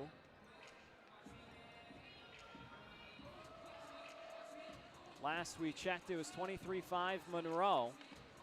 There's been no updates on the league website for this period. 4 minutes in, but Monroe has to have at least a half dozen. Wyzak pokes that one way up and into the seats with 15:35 to go, an inadvertent deflection. Not a whole lot of netting here in the Monroe Civic Center. Of course, Biloxi doesn't have any, but Monroe has a very thin and low-hanging net behind Egbert's cage as well as Anton Borodkin's, but it doesn't wrap all the way around the half wall, just behind the end line. Thornton gives it away to Stefanini. Now Fernaris with a burst of speed, backing in on Flanagan, drops it for Cunningham. His quick shots turned aside by Borodkin. Johnson now sending one in front. Borodkin got a piece of it. It pops up in the air where Fernaris will settle it. Spinelli working on Fernaris. Coming in to take it away is Fabian Leonard. Gets his stick lifted by Cunningham and shoots the puck into the Monroe bench for a whistle and a face-off. It seems like as soon as the Breakers are able to get into possession of the puck, they're having to clear it because of how long these shifts are. They need changes and some fresh legs out there, but it has been a tough go for them here early on.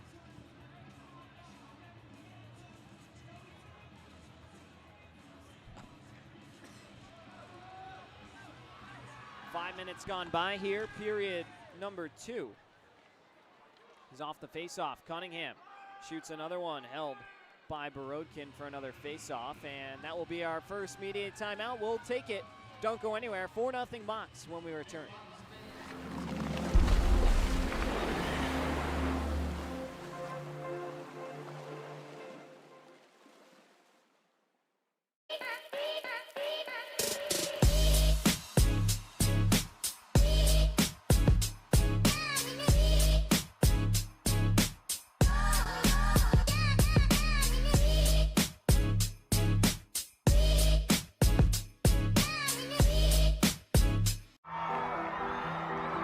When injury knocks you out, Bienville Orthopedic Specialists will be there for you every step of the way.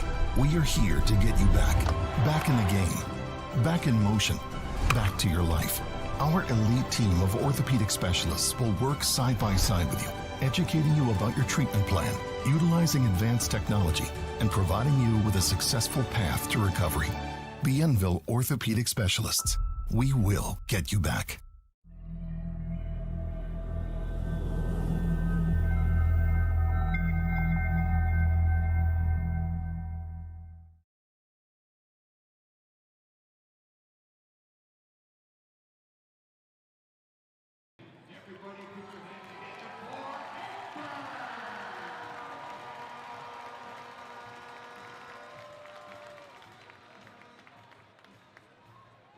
They just announced Nolan Egbert was a 2024 Commissioner's Cup champion. I believe that was the trivia question. He got a warm ovation, ironically, from the Moccasins fans for winning a cup with another team. And, of course, they love and respect their guy, but interesting moment there. Binghamton leads 9-3 over Danbury at home as we speak right now in the third period. Infantino bats it out with his hand, and now will float it ahead. Wyzak with a burst of speed might have beat Matthews, but referees say he did not, and so the draw will come back to the Breakers' end. Matthews with a couple words for Wyzak as they return back to the other end.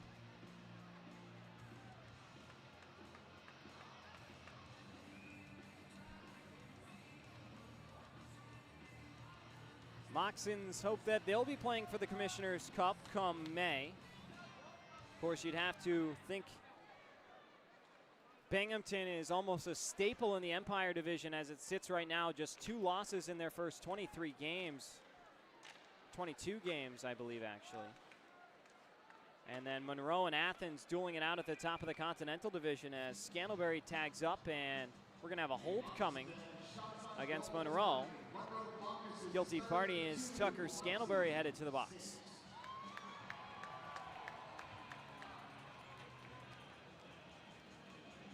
So the Breakers will head back to the walk-ons power play. Holding penalty for Tucker Scantlebury.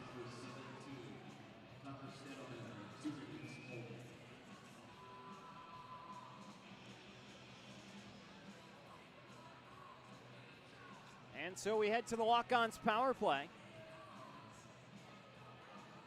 Breakers 0 for 1 on the evening.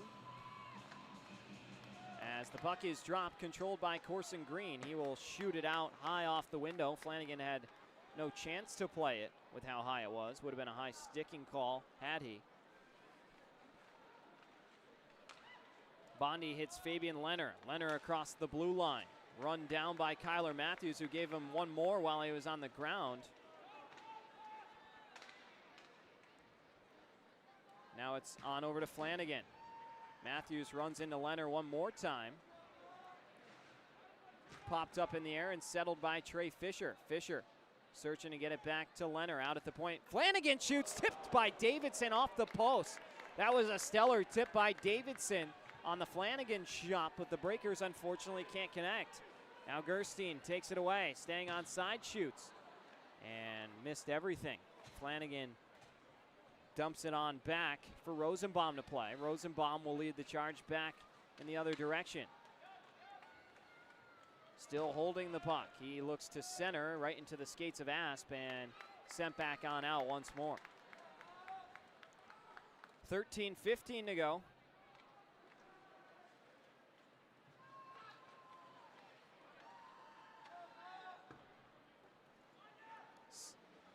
Stefanini takes a big hit down in the corner by Payne. Rosenbaum blocks one, or attempted to block one down. It bled through to Borodkin. Thornton.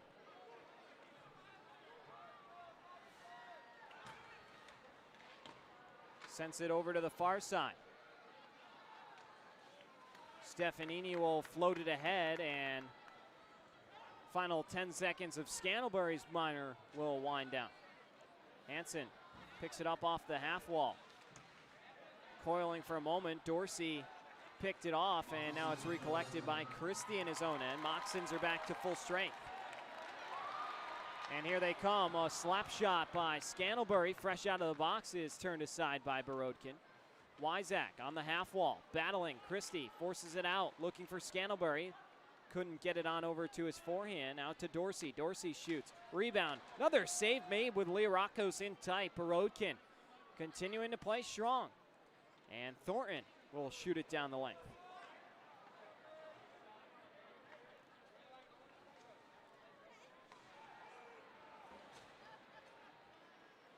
Leonard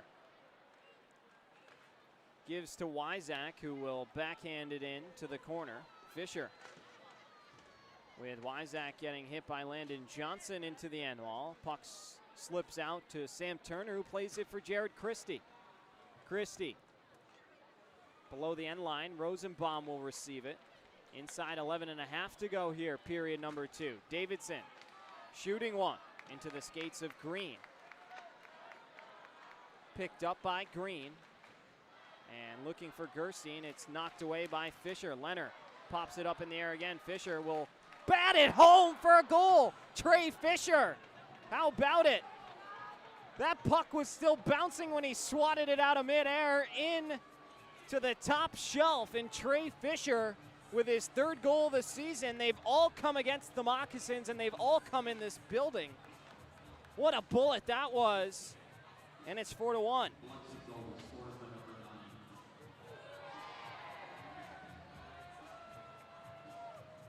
Great patience by Fisher, too, to let that puck fall back down. You know, a lot of guys get antsy, like to grab it, pull it down to their stick. He waited for it. Credit the assist to Fabian Leonard. And it's 4-1 now. Breakers with the only goal in period number 2. Payne. Dueling in the end line with Fernaris, who's just barely able to leap by Lucchese.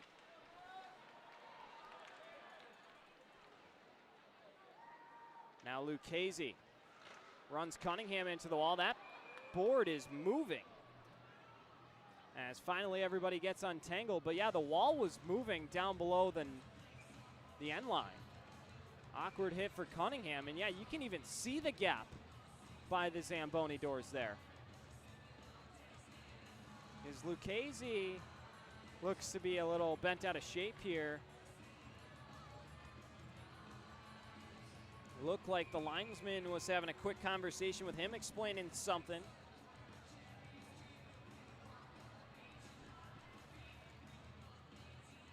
Fernaris will take it against Lucchese, and it's wrapped all the way around. Schumacher looking for Fernaris. Fernaris through the circle at center, gives to Scantlebury, drop to Cunningham. Cunningham closing and shoots one. Save Borodkin. Davidson off the window, gets it to Asp, but not out. Reverse hit down low, Payne running into Cunningham. Lucchese then throws his weight into Cunningham as well. Davidson poking it, will glide ahead. No icing here as Egbert comes out to play. It's ladled around for Hansen. Hansen will shoot it in down low. About halfway home here in period number 2. Fisher cutting off Scantlebury's angle. Scantlebury has to pull up. Rosenbaum will work on him. Or excuse me, that's Spinelli. Then Fisher runs into Liarakos. Hansen leading a 3-on-2 charge, developing the other way. Shoots one. Pass off the pad. Spinelli was crashing, but the puck bounces just a little bit more out of the way. Then Liarakos falls on top of Fisher. He might have banged his face into the ice. We'll keep an eye on him. Fisher's going to go out for a change. 9.5 minutes to play. Christie's backhander goes down below the end line. Now Spinelli will retrieve it and begin his charge. Off the stick of Infantino, he'll now go chase as, what is this whistle for? Is this whistle for icing? He hit it. We're going to take a timeout and be back right here on Breakers TV. Don't go anywhere.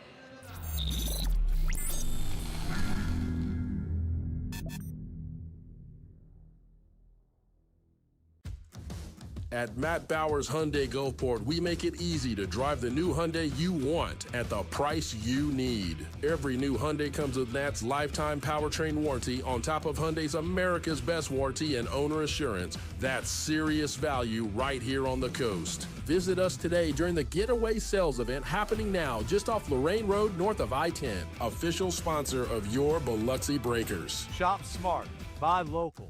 Matt Bowers Hyundai, Gulfport. Ben & Jerry's is serving up true ice cream euphoria inside the Hard Rock Hotel and Casino in Biloxi. You're sure to find your new favorite among more than 34 flavors. Let us scoop yours in one of our freshly baked waffle cones. Ben & Jerry's at Hard Rock Hotel and Casino Biloxi, where euphoria awaits.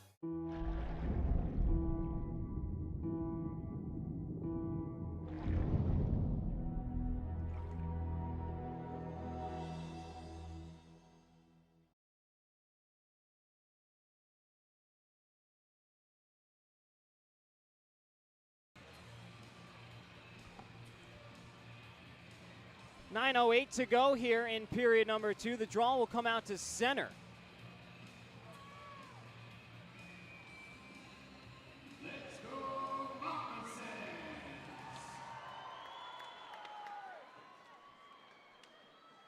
As it comes back over to the near side. Another 3-man scrum. Leonard fishing it out of trouble. Drops it back for Rosenbaum. Rosenbaum through the neutral zone. Carries it into the offensive zone. Stefanini banging into Rosenbaum. Coming away with it is Wyzak. Snapping a pass to Flanagan. He'll shoot. Save made by Egbert. And Christie will flip it ahead. Fisher looking to track it on down. Cunningham will chase him, throw a quick shove into his back. Christie, blind shot, the rebound. Cunningham scores.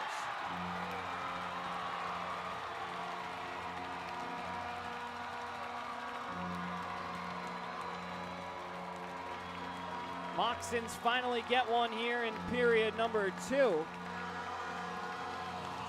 Comes at the 8:13 mark, but they restore their lead to 5-1. A 4-goal margin. Corey Cunningham picks up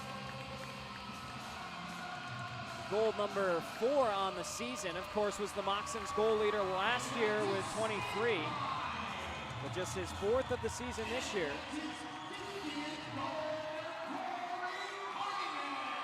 50th FPHL goal for Corey Cunningham. Congratulations to him. Has been with the Moccasins, the Danbury Hat-Tricks as well. Also related to country music singer Nathan Cunningham, allegedly. I've heard some guys like to stretch the truth a little bit on their player bios. Cunningham may not be that one, but I've heard some really awesome stories about guys who are like, yeah, we just kind of made that up and put it in our bio, and everybody always asks us about it. As Lucchese takes a bad cross-check from Carlos Fernares, and Fernares is going to go for 2 minutes. That was cross-check to the numbers, and Lucchese will continue to bark with him. Scantlebury gives him a shove, then Corson Green a shove. Leorakos now barking.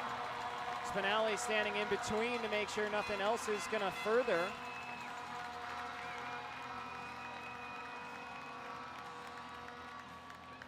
So the guilty party will be Fernares, as he's escorted off to the bin.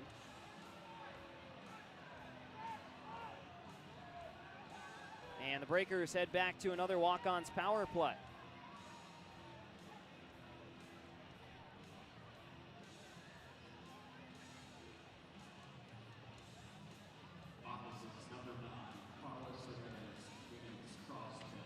It's a cross-check assessed officially to Fernares. Fisher, the lone goal scorer for the Breakers, out there to take the draw. It's wrapped around and sent up but not out. Flanagan keeps it in. Flanagan's quick shot is out to the point again. Sent back all the way around. Thornton swiveling by the pressure of Schumacher and continuing to dance away. Some good quick skating and cutting from Thornton. Flanagan, another quick shot. Fisher fighting to get it to the back door. Spinning one. That was blocked down in front. Flanagan fights it to Fisher. Into the middle for Davidson. He shoots. Save made Egbert. Then Thornton's run into the wall by Schumacher as this puck goes up and out of play right around the 7-minute mark.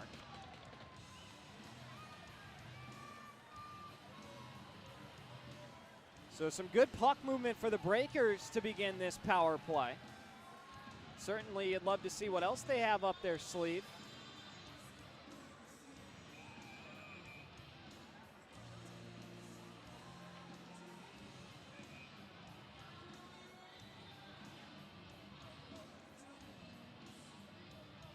Lucchese still having a conversation with the official, as now he will hop in to change for Thornton. Lucchese down low for Davidson. Davidson hesitates for a moment, centering feed looking for a trailing Fisher, and it's tilted back the other way. Stefanini dropping for Cunningham. Cunningham back door for Stefanini, and he fanned on the shorthanded attempt. That one certainly would have went had he connected.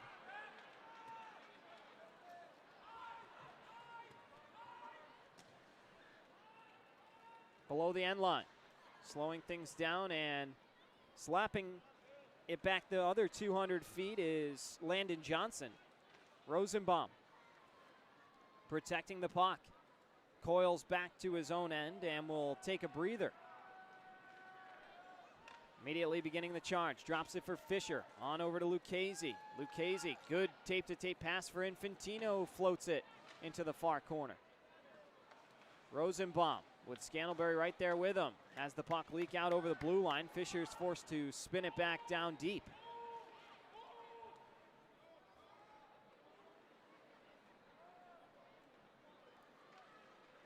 And now here comes Jamie Dorsey.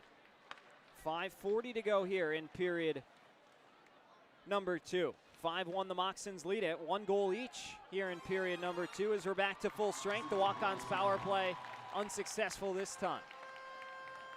Leah Rockos had it knocked away by Payne for a moment. Scantlebury gets it back, gives to Fernaris, looking to get it on goal, blocked by Grant Bondi. Then Matthews almost gave it right away to Thornton. Curtis Hansen has to make a quick decision, puts it into the skates of Leonard, and it comes back for Leah Rockos. Then Payne gets hit by Fernaris. Green backhanding one around for Kyler Matthews. He'll slow things down and send him ahead. Fernaris, one-touch feed by Leah Rockos. Holding, surveying, and will dump it in all the way around the wall. Turner, the first one there on the far side, shoots it. Saved by Borodkin. And now Spinelli up ahead for Infantino. Infantino jumps around Matthews. Down into the corner. Christie plays it up the wall for Gerstein.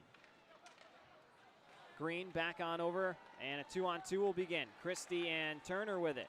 Coming into the play is Gerstein. Turner gets it to Gerstein. Save made by Borodkin.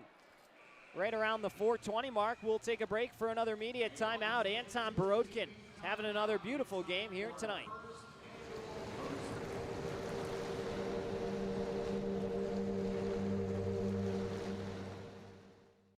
Fly in for a daiquiri that scores every time. Mile High Daiquiris is an aviation-themed daiquiri shop and the official daiquiri of the Biloxi Breakers.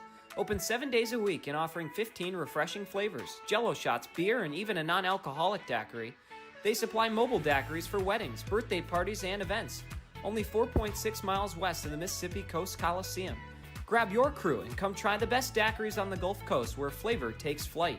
Become a frequent flyer at 1107 Cowan Road, Suite B, Gulfport.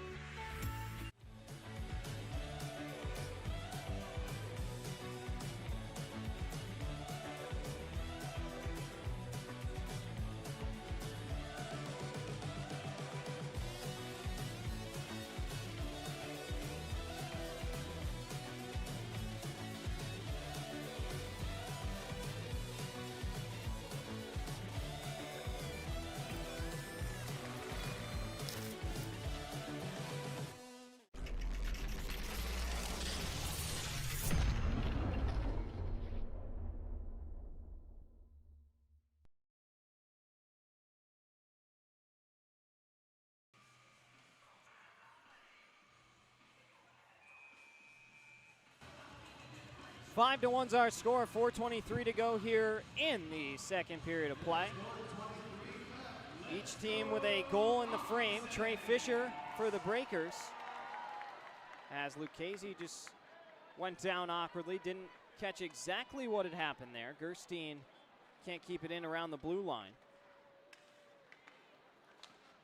Now Lucchese gives a good stick check to Asp, but he plays right through it on over to Turner. Christie and Turner playing catch. Finally, Spinelli breaks it up. Shots are registered at 13-5 Monroe in the period. Wyzak moving to his backhand. Collides with Asp. Then Schumacher runs Wyzak into the wall.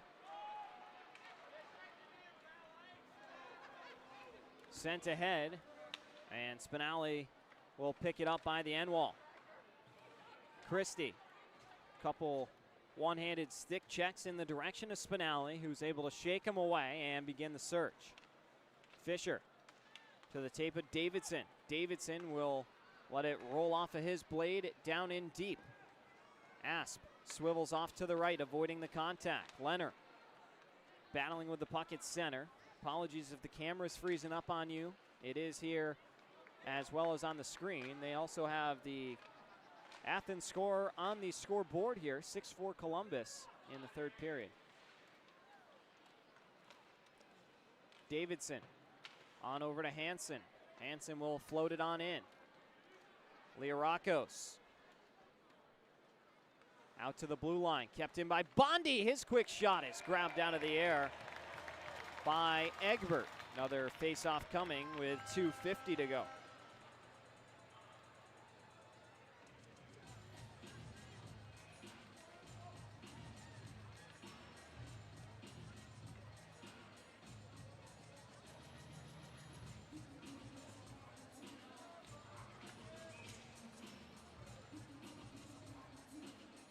Lucchese to take the draw opposite of him, Fernaris. 8:38 local time here in Monroe, Louisiana.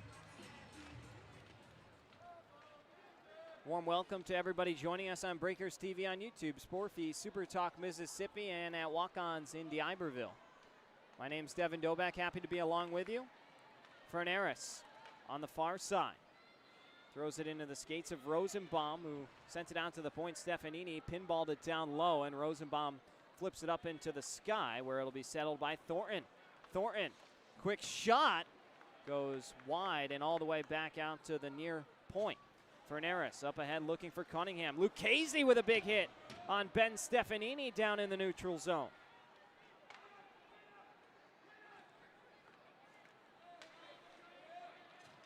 Scantlebury waiting for Cunningham to get onside. Will dump it in, and they blow the play dead for offside regardless.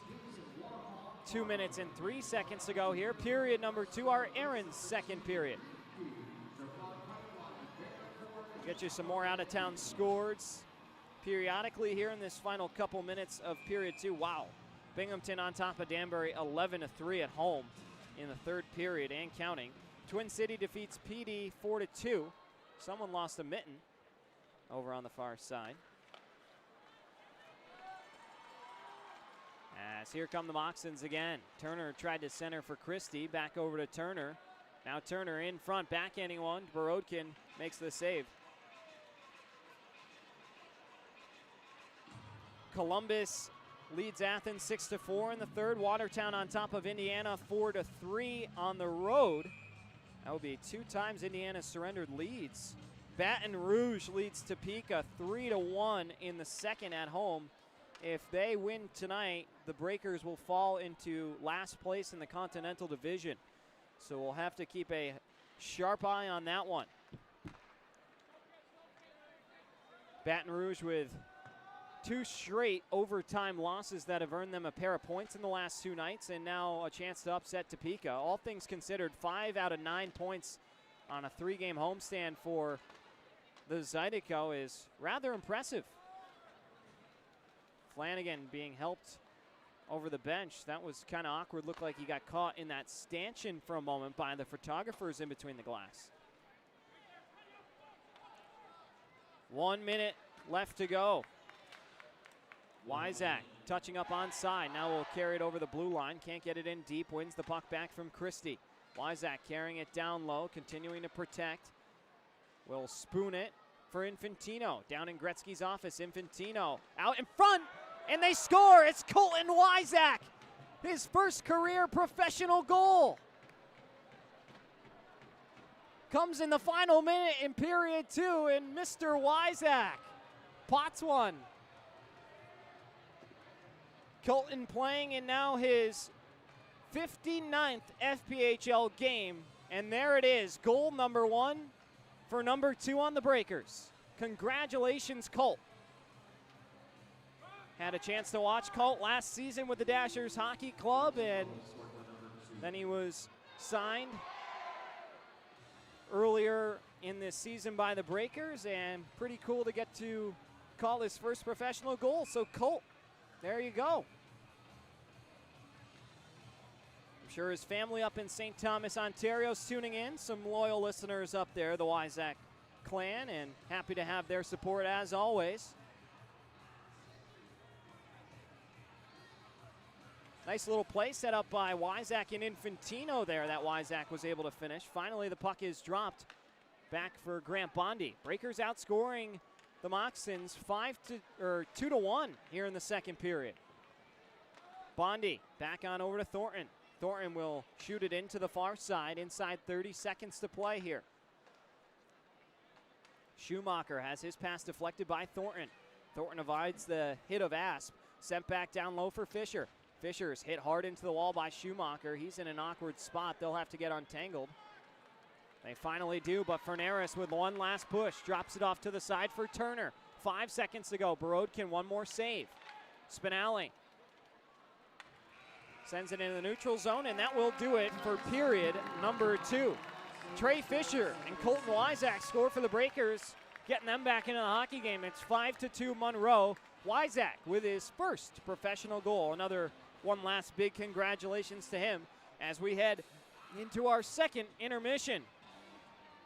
We're going to catch our breath and come back. Maybe a miracle brewing for the boys from Mississippi. We'll step aside and be back in a moment right here to Monroe.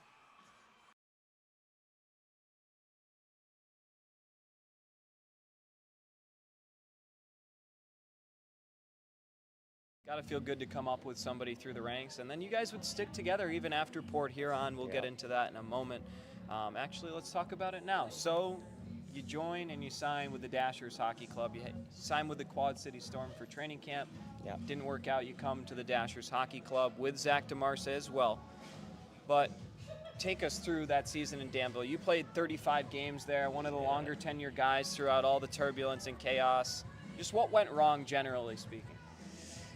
You know, I think we were getting really close to winning some games. We were definitely right on that turning point. We had some great players. Jacob Gagnon, who's producing points at this level right now and went up to the SP last year. Nick Gulo, Brendan Stoichevsky. Those guys were our three big horses, right?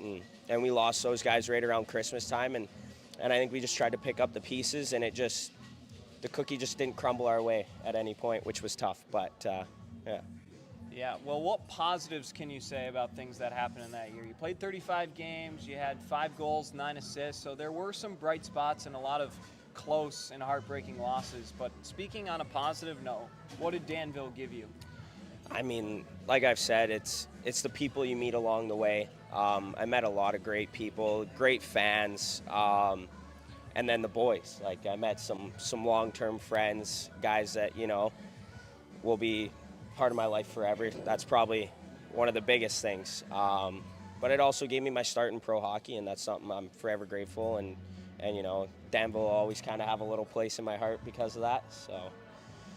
And I'm going to bring it up for you because if you don't, I'm sure you're going to get a phone call. Nikolai Salov, your roommate, I'm sure someone you've stayed in touch with throughout the years and went on to play with the HC Venom for, which is where that brings us. So eventually your time with the Dashers comes to an end. You join the HC Venom out in Poughkeepsie, New York. 13 games there, a couple goals, couple assists. How was your experience there? Of course, you kind of went through the ringer playing for 2 ultimately defunct teams by the end of the season, but how was the Venom different from Danville? I think I kind of learned, you know, the grass isn't always greener on the other side, and maybe it's greener in different patches kind of deal. Like, it was a great experience. I met a lot of great people, but, you know, we won some games, which was awesome, but, you know, you sacrifice a few things to win some hockey games, so it is what it was. And now let's speak specifically. So the Dashers went winless for 43 games in a row, October 25th to March 20th. March 20th was the Dashers versus the Venom, and you're wearing a Venom uniform. How did it feel to be on the losing end of a team that you thought you probably would have walked by, a team that you'd been with forever and didn't get to see too many wins with? Now ultimately they're winning. How was that? What was that like? Can't say it was the easiest night. Honestly, I couldn't believe it. I mean, if you look at the score of that game, we got pumped. So it was a rough night in the office, that's for sure. But it was good to see all the boys, and you know, like, it sucks losing, but at the same time, I know the grind that we all went through. So one bright side is seeing you know, your boys finally get a win, as much as I wanted to win. But yeah, it was a crazy night, that's for sure. So you had just one win in your time with the Dashers throughout that whole mess, and then you had a small handful with the Venom. Did you ever feel like maybe kind of down just based on the way things were going around you? What kept your love for the game and made you want to come back and do another professional season after a bit of a gong show in your rookie year? Yeah, it definitely was some dark times. It was tough. You know, everybody plays this game to win. But you know, I think I felt this summer I had a lot to prove still, a lot more to give to the game too, and I dove right in. I made sure I was getting my training in. I was skating as much as possible, and you know, I wanted to come back and be able to prove myself this year, because I felt like last year it was, you know, the times were tough. It was hard to kind of do that with some of the situations going on. And you've played a million different roles in your team with the Breakers now. We've seen you as the premier penalty killer, the 10th forward, getting forward minutes, playing defense. Now back at forward, you're the only guy with a point streak on the team, a 3-game point streak, an assist followed by back-to-back goals last weekend. What's been working well for you as of late to allow you to help out on the offensive side of things? I think just going into every game with a positive attitude, knowing that I can be one of the best players on the ice that night, and then just finding myself in the right spots at the right time. Getting the opportunity is a huge one, right? Being on the ice, being able to have those opportunities to play in the O-zone for sure, and I feel like that's kind of let me have the opportunity to start getting on the score sheet consistently, which has been awesome. So, how did it feel to get your first one with your new team? It was awesome. It was nice to finally get that one out of the way. You also play a very physical game. What kind of impact does that have on the opposition and also for your group's morale? I feel like for our group, at least, being one of the smaller guys on the team, one of the smaller guys maybe even in the league, I think it shows that it's not about size, weight, any of that. It's about it's about effort, it's about heart. So I think for our group that might be a little bit of a motivator, and then for other teams, they get a little bump from me, and then they hear the footsteps, and hopefully next time it's someone a little bit bigger laying the bot on them. How do you like your teammates here in Biloxi? Although it's been a tough go as of late, do you feel any optimism that things could improve with this group? Yeah, for sure. I mean, we got a great group of guys. Everyone wants to win.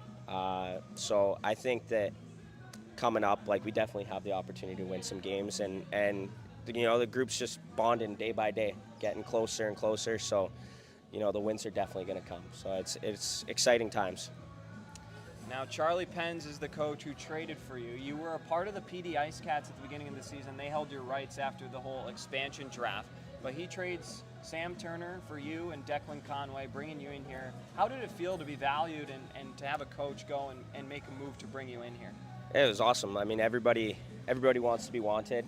So yeah, I was excited when I got the news, and I mean, I was at work on my lunch break when I found out. I didn't really get time to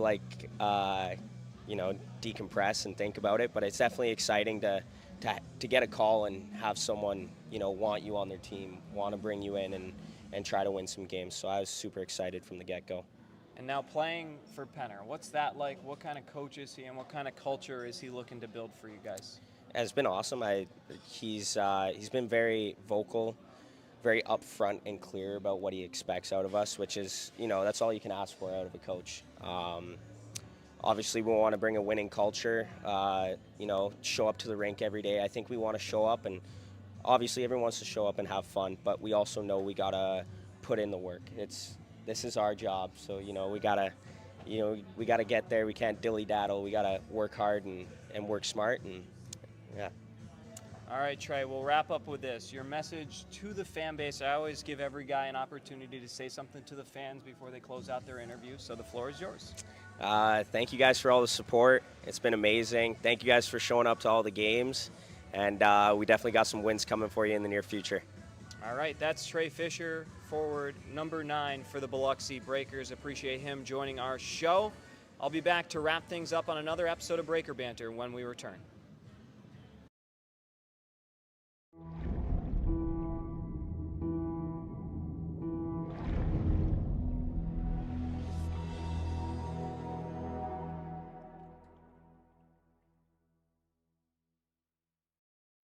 Strength isn't built in a single race. It's earned, mile after mile, pedal after pedal, step after step. The same endurance that drives athletes to the finish line fuels the steady hands and sharp focus required in surgery. It's about resilience, precision, and commitment in competition and in the operating room. Because true performance means showing up with excellence, no matter the arena. Looking for non-stop fun? Sky Zone Biloxi at the Edgewater Mall is the place to be. Jump off wall-to-wall trampolines, dunk on the basketball court, or conquer the warrior course. Sky Zone Biloxi truly has something for everyone. And now, you can celebrate big with our newly upgraded birthday party packages to make their special day unforgettable. Get ready to jump, play, and soar higher than ever at Sky Zone Biloxi.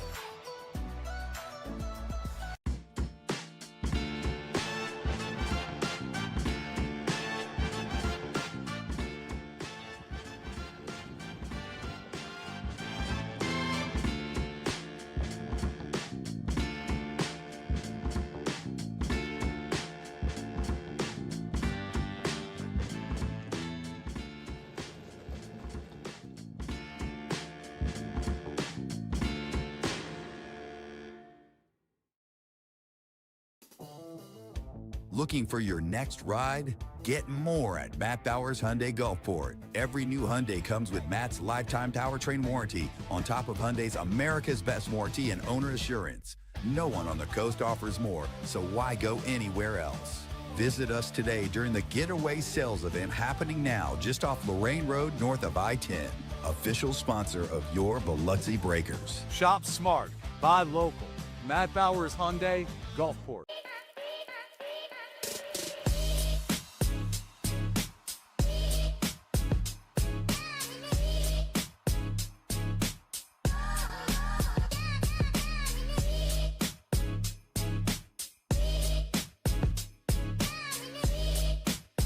Ben & Jerry's is serving up true ice cream euphoria inside the Hard Rock Hotel and Casino in Biloxi. You're sure to find your new favorite among more than 34 flavors. Let us scoop yours in one of our freshly baked waffle cones. Ben & Jerry's at Hard Rock Hotel and Casino Biloxi, where euphoria awaits.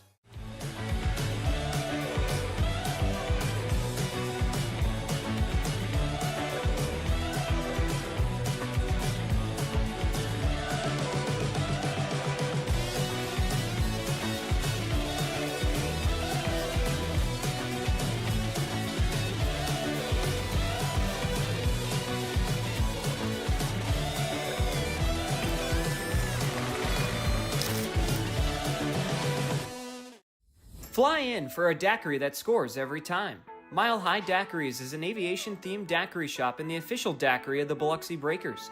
Open 7 days a week and offering 15 refreshing flavors, jello shots, beer, and even a non-alcoholic daiquiri. They supply mobile daiquiris for weddings, birthday parties, and events. Only 4.6 miles west of the Mississippi Coast Coliseum. Grab your crew and come try the best daiquiris on the Gulf Coast where flavor takes flight. Become a frequent flyer at 1107 Cowan Road, Suite B, Gulfport. At Superior Optical Lab, we're proud to be certified as a service-disabled, veteran-owned small business and to provide quality eyewear to veterans to whom we all owe our freedom. Thank you for your service. Recharge your body. Reset your mind. Revive your spirit. At Revive and Thrive, every detail is designed to elevate your recovery and well-being. Unwind in our serene salt therapy room and float suite. Awaken your senses with the benefits of cold water immersion. Then, step into a custom-built sauna featuring soft Himalayan salt lighting for athletes, adventurers, and anyone ready to unlock the power of recovery. Discover the difference at reviveandthrivems.com. Coastal Prints is a brand new business on the coast specializing in screen printing, embroidery, and promotional items. Being local and with 30 plus years of experience, Coastal Prints carries all the hottest clothing brands and thousands of promotional items. Uniforms, workwear, hats, drinkware, coolers, tchotchkes, and much more. Coastal Prints will make your brand and logo stand out.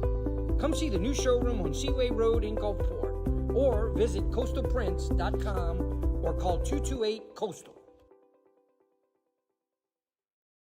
The Mississippi Gulf Coast is where community and teamwork come together, on and off the ice. Foshi Residential is proud to support the Biloxi Breakers as they bring the heat to the rink this season. Foshi Residential manages 3 unique apartment communities along the coast, each offering modern finishes, resort-style amenities, and a location that puts coastal living right at your doorstep. Ready to find your community? Visit foshiresidential.com/Biloxi Breakers for more information. Every new Hyundai from Matt Bowers comes with Matt's lifetime warranty included. That's in addition to Hyundai's America's Best warranty, a 10-year, 100,000-mile powertrain warranty, and Hyundai Owner Assurance. you get both warranties, making a new Hyundai from Matt Bowers an excellent value. Come visit us today during the Getaway Sales event at our new showroom just off Lorraine Road north of I-10 in Gulfport. Shop smart, buy local. Matt Bowers Hyundai, Gulfport. When injury knocks you out, Bienvo Orthopedic Specialists will be there for you every step of the way. We are here to get you back in the game, back in motion, back to your life. Our elite team of orthopedic specialists will work side by side with you, educating you about your treatment plan, utilizing advanced technology, and providing you with a successful path to recovery. Bienville Orthopedic Specialists. We will get you back. When things heat up, you don't just want a cold one. You want the coldest one. The cold lagered, cold filtered, cold packaged one.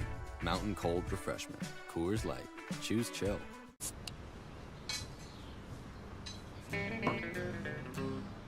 Hello out there, we're on the air. It's hockey night tonight. Tension grows, the whistle blows, and the puck goes down the ice. The goalie jumps and the players bump and the fans all go insane. Someone roars, Bobby scores at the good old hockey game. Oh, the good old hockey game is the best game you can name. And the best game you can name is the good old hockey game. Where players dash and skates so flash, the home team trails behind. But they grab the puck and go bursting up and they're down across the line. They storm the crease like bumblebees. They travel like a burning flame. We see them slide the puck inside. It's a good old hockey game.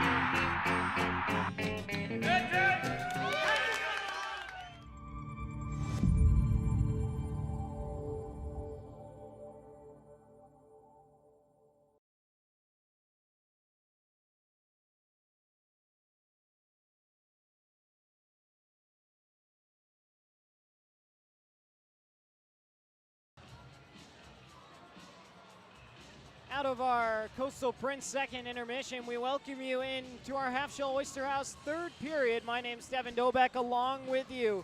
The Breakers and the Moccasins separated by 3, turning into a fun contest. Colton Wyzak and Trey Fisher, the most recent tallies to make it a 5-2 hockey game. Let's take a look at our intermission numbers here through 40 minutes. The Moccasins lead at 5-2, out shooting Biloxi 40-13. On the power play, Monroe 1 for 1. Biloxi is 0 for 3, 6 penalty minutes to 2. It has not been a very physical contest, but one that both teams certainly would like to win without their full staff. By staff, of course, I mean personnel-wise. So many injuries up and down this Breakers roster. They're at the roster limit as far as guys that have signed contracts, but when you've got 9, 10 guys out of the lineup for one reason or another, it's tough to compete. I don't think anybody is denying that. And so we'll see what they're able to do. A couple of the lower points getters on the teams getting on the score sheet to spark some life. Trey Fisher with his 3rd goal of the season. He's up to 4 points now. And Colton Wyzak with his first professional goal and his first goal as a member with his new team, of course. 5-2 hockey game.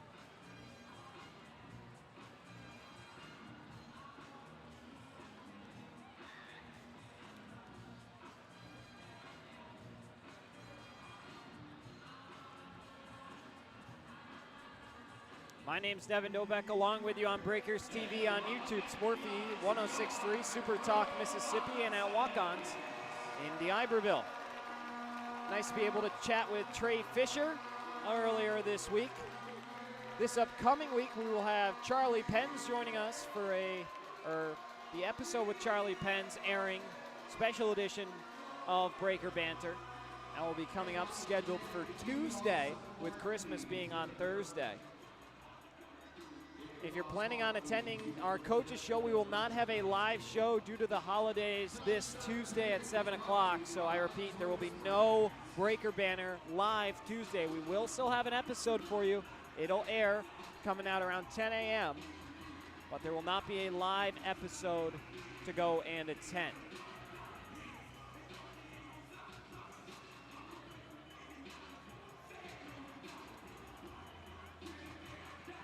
Fisher, Leonard, and Davidson, the starting group for Charlie Pens. Jordan Rosenbaum and Declan Flanagan make up the pairing. Opposite of them is Fernaris with Leorakos and Scantlebury. Matthews and Corson Green make up the pairing. And we are underway here in our Half Shell Oyster House third period of play. 5-2 hockey game. Flanagan plays it hard off the wall. Fernaris has it deflect out to Matthews all the way to the top of the point. Borodkin off balance a bit, trying to lean back into the post. The net is off its bearing. He's asking for some help. Won't get it from the official. His arm's in the air, and finally they blow the play dead. There's not a whole lot to push off of with the bearings that are lodged in the ice down there.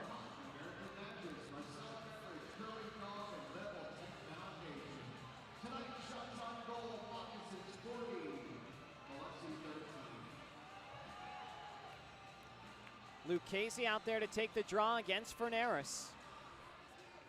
24 seconds gone by in our final period in matchup number 9 between the Breakers and Moccasins. One out to the point. Columbus did defeat Athens, so they got closer. Fernaris will take this one on the doorstep and pop it home. Make it 6-2 off an unfortunate rebound on a weak shot that just kicked out perfectly to Fernaris on the doorstep. And he scores again. Make it 6-2.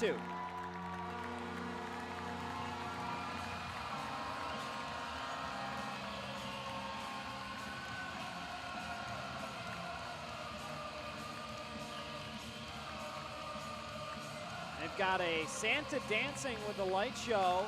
That's in the neutral zone. Pretty cool feature here on their Christmas game day. 3 more matchups between these two teams will commence. Final matchup will be December 31st at the Civic Center, or rather the final matchup at the Civic Center will be on December the 31st, New Year's Eve.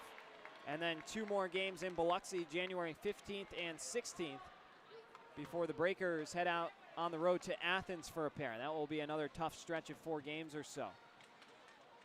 Gerstein in a 5-man tie-up with Lucchese and Payne putting in some work. Christie floating one ahead. In a backhand was Rasmus Asp, and that one goes awry.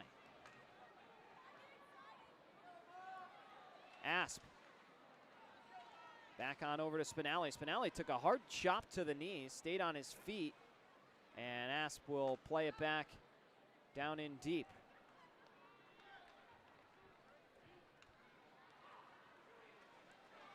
Here comes Tim Payne up the far side. Cunningham door-to-door with him. Johnson ties him off into the sidewall. And now a quick pass out of the zone. Here comes Gerstein. In across the circle. Swivels over to his backhand. And now centering feed taken away by Thornton, and then he lost a handle on it, laying down to try and get it out. Kept in by Fernaris. Back across. Here's a quick shot by Dorsey that Borodkin's able to send over to the near side. Drop pass for Dorsey, tapped out by Fisher, and now Thornton with a burst of speed. Will take it down to the goal, tried to draw a penalty, can't do it. Fisher trying to get it back for Fabian Leonard, cut off by Gerstein.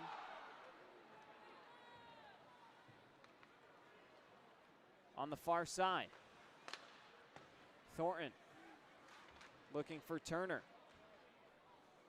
Out at just inside the blue line. It's banged in by Stefanini.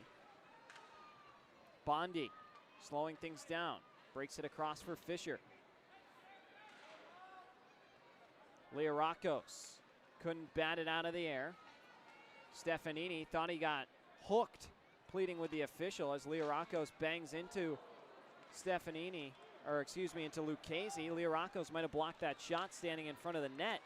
Davidson with room shoots the rebound. Lucchese had a chance to shovel it home, but had his stick locked up with Kyler Matthews. 3:10 gone by as Scantlebury goes down hard into the wall. He's been banged up tonight as well. Liarakos chips it off the window. Held onto by Fernaris. Fernaris looking for room. Hits Liarakos. One-timers turned aside by Borodkin. And Davidson will carry it on out. Davidson flushes it ahead. Matthews back around. About 4 minutes gone by here in the third period of action. Devin Doback along with you from the Snake Pit in Monroe, Louisiana. Infantino with a big hit on Carlos Fernaris. Lined him up. Green gave him a slash and a cross-checker. The referee's going to allow that. Finally, the whistle blows. Green has been at the center of a lot of extracurricular physical nonsense, but his gloves stay stitched to his hands. He has no interest in fighting. That's the ironic thing. He was called out by 2 or 3 breakers the other night, including Lucchese and Thornton, and Green wouldn't go. That time sticking up for his teammate, but doing it by throwing a few slashes, and that will earn them both a penalty.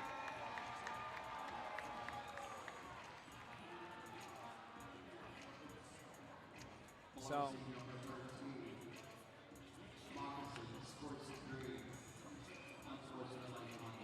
they gave an unsportsmanlike conduct to both Infantino and Green. Not sure how that shakes out. Down low. Fernaris, centering pass cut off by Tim Payne, looking out to the point for Flanagan. Leonard intercepts. He'll chase it down with Asp. And then Rasmus Asp gets twirled down just in front of the blue line. Fans wanted a call, they won't get one. Leonard has it jabbed away by Asp. He'll take it down below the end line. Looking in front, glove save made by Borodkin. 15:25 in period number 3.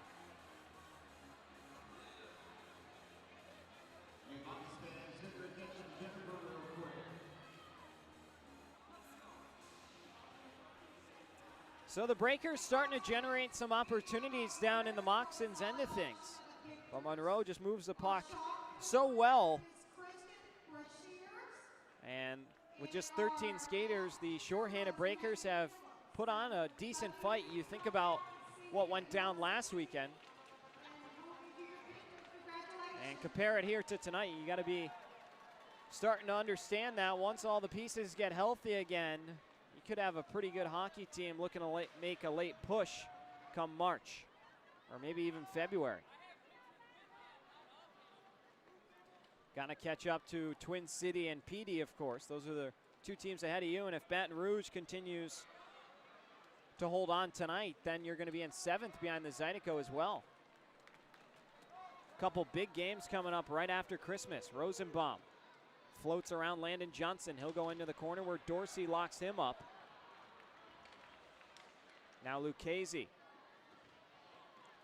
through the contact of Johnson, gets it on over to Rosenbaum. Rosenbaum protecting the puck for a moment, and finally Christie takes it away and chips it into the O-zone.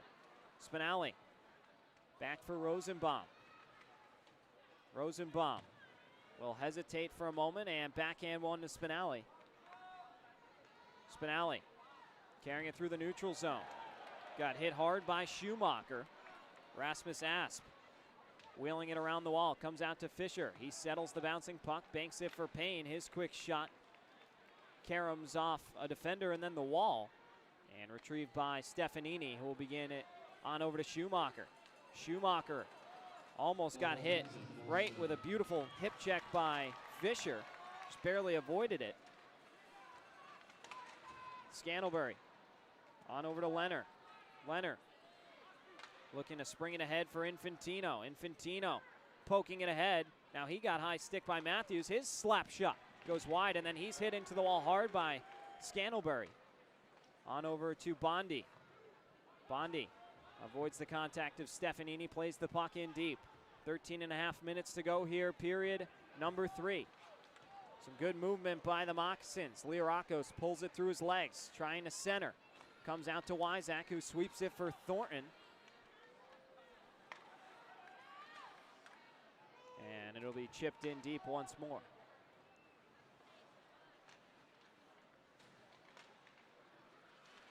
Verneris looking to tune up Hansen. It comes into Flanagan, who will send it out for Thornton. Thornton got hit up high by the stick of Kyler Matthews, and we're going to have another call coming. So says the official. So we'll take it. 6-2 is our score. Back in a few moments to Monroe.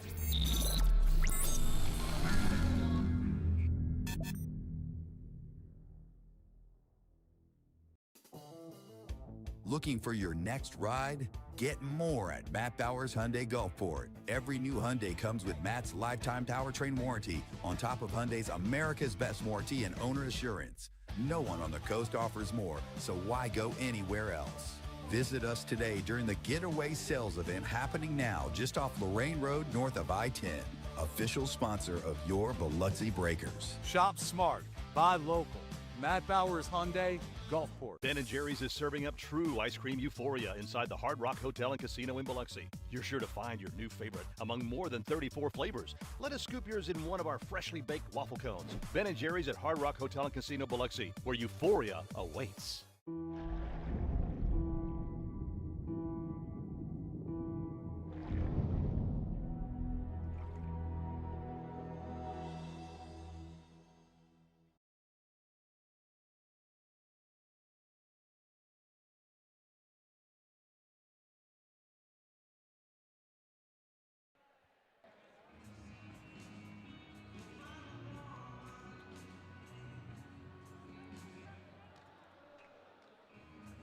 Kyler Matthews booked for a high stick. Breakers head to another walk-ons power play here in period number 3. Lucchese having a conversation with the linesman about something on the face-off draw. And then he'll go and take it against Sam Turner. Little Leonard Skinnard blaring in through the speakers as Flanagan's shot goes over everything. Might have got a piece of it, was Egbert that time. Gerstein carrying it out of his own end, short-handed. Moccasins already have a couple short-handed goals tonight. Flanagan wheeling around from behind his cage. Will go through center and across the blue line and float it in. Now he gets locked up with Johnson, and it will be sent the full 200 in on Borodkin. Borodkin bumps it on out to Corey Cunningham. Sent backhanded on goal and grabbed by Borodkin again. Flanagan stretching it out, looking for Fisher. It was touched by Dorsey, so no icing. 12 minutes to play in regulation time. Breakers need 4. Payne through the neutral zone, looking for Infantino. Instead will elect to hold it more. Bondi, top of the key, snap pass for Lucchese. Lucchese back across. Payne shooting one. Save made by Egbert. And this one will be sent out.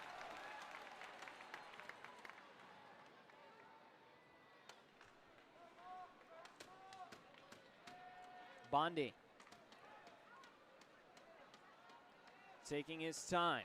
Breakout pass for Leonard. Leonard crunched into the wall by Schumacher, who held him there for a moment.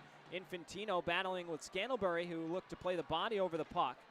Those two will continue to duel down in the corner. Now they're locked up. Infantino has a piece of his stick. Scantlebury trying to rip it away. And let's see what's going to come out of this. As Scantlebury's going to jump Infantino. This is just, I mean, he got suspended last night for his actions at the end of the second intermission, and now he jumps Infantino here after his suspension gets appealed and he's able to play tonight. I think that's wrong, as he'll be given the gate. Good night, Tucker Scantlebury. Infantino is going to head off to the box as well. I would imagine this would be for a holding of the stick. I did see that as well, to the officials' credit. But Scantlebury just jumping Mr. Infantino there's no place for that. Especially not in a 6-2 game with not a whole lot to stir the pot with prior to this. But Scantlebury is ejected here tonight.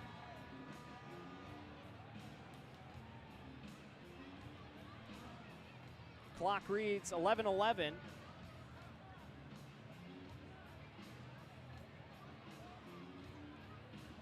And so everybody will hang out and try and sort all these penalty minutes out.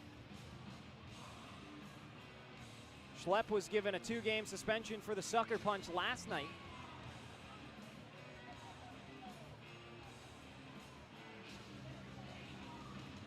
And so we'll take another commercial break while the referees make a decision. We'll be back.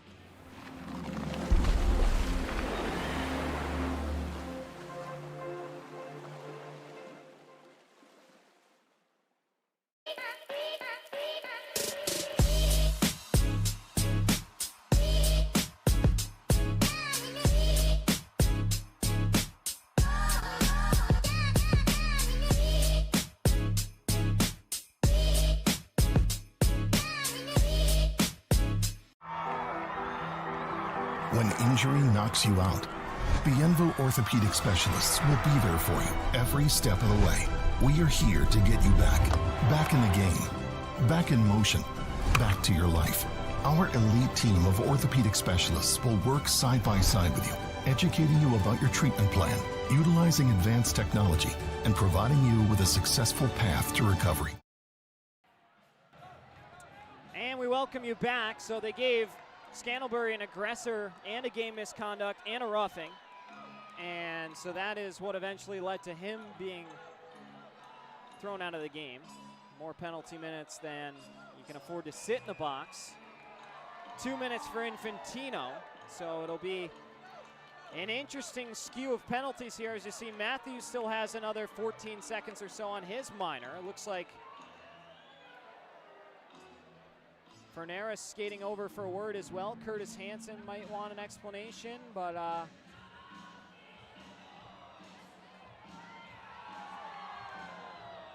we're still sitting tight here. It looked like we were going to drop the puck for a moment, and Curtis Hansen's going to be the one to go slide back over to talk to the official and see exactly what's going on.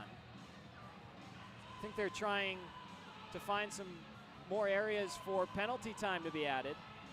11:11 left to go.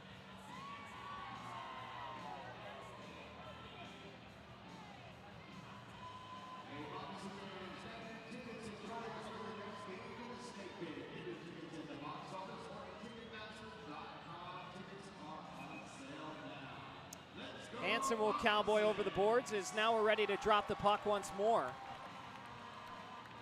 So they took the Infantino penalty off the board, probably because Scantlebury got 17 minutes.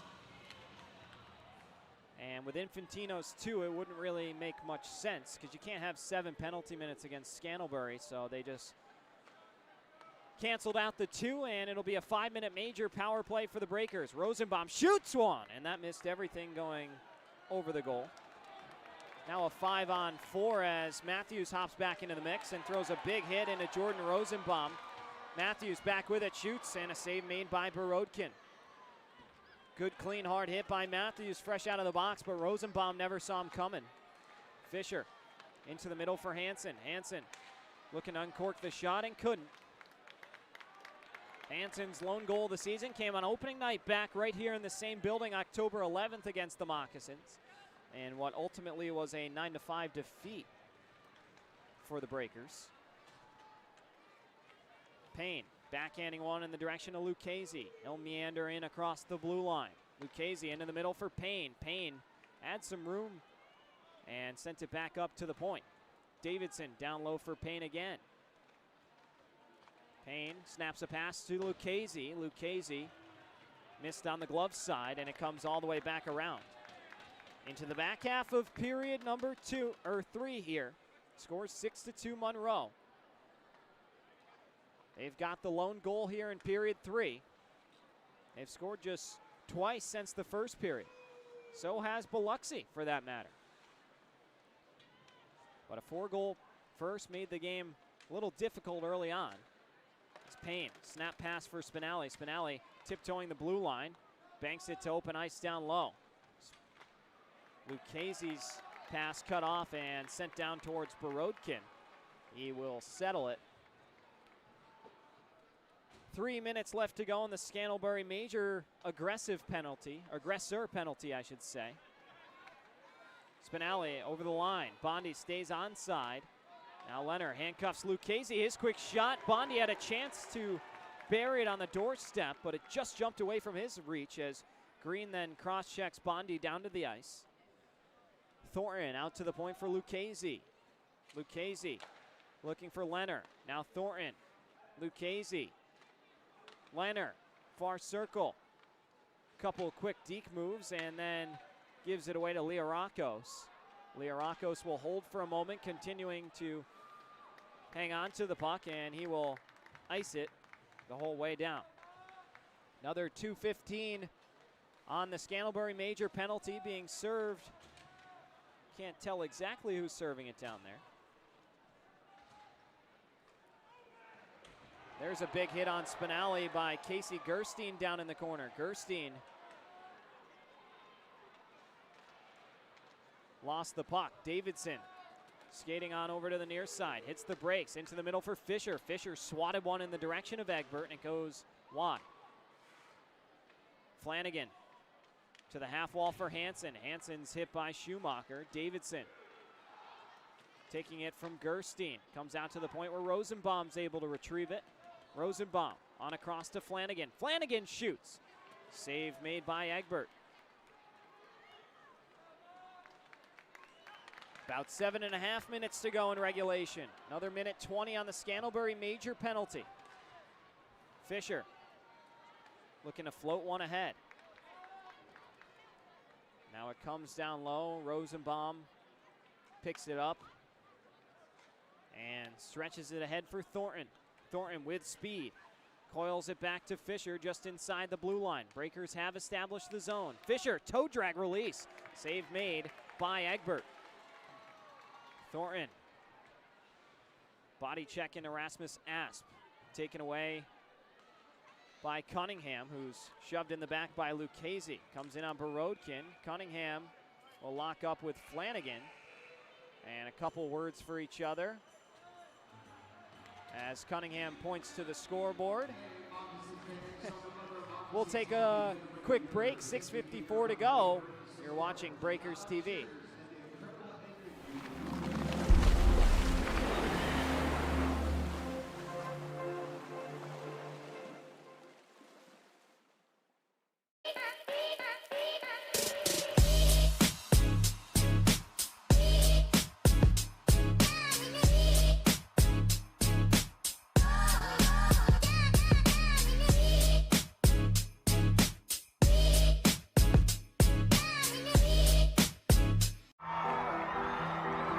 When injury knocks you out, Bienville Orthopedic Specialists will be there for you every step of the way. We are here to get you back in the game, back in motion, back to your life. Our elite team of orthopedic specialists will work side by side with you, educating you about your treatment plan, utilizing advanced technology, and providing you with a successful path to recovery. Bienville Orthopedic Specialists. We will get you back.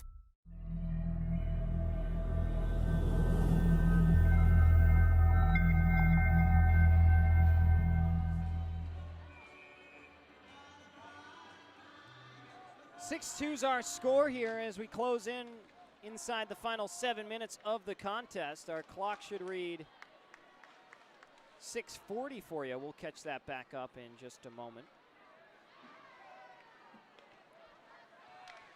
Davidson holding it in the circle, shoots, tipped in front by Thornton, and then he's taken down by the stick of Green. Green's gonna throw a check at Leonard, out to Bondi. Bondi shoots, and oh, that would have been his first. 6-on-4 power play for the Breakers. Gerstein takes that one off the face. Another shot by Lucchese's turned aside by Egbert, and another penalty will come.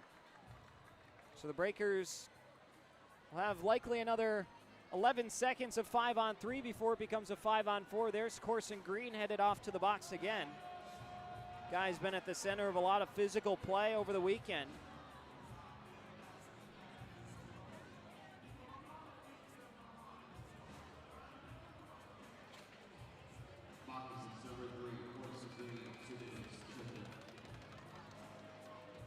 Tripping call assessed to Green.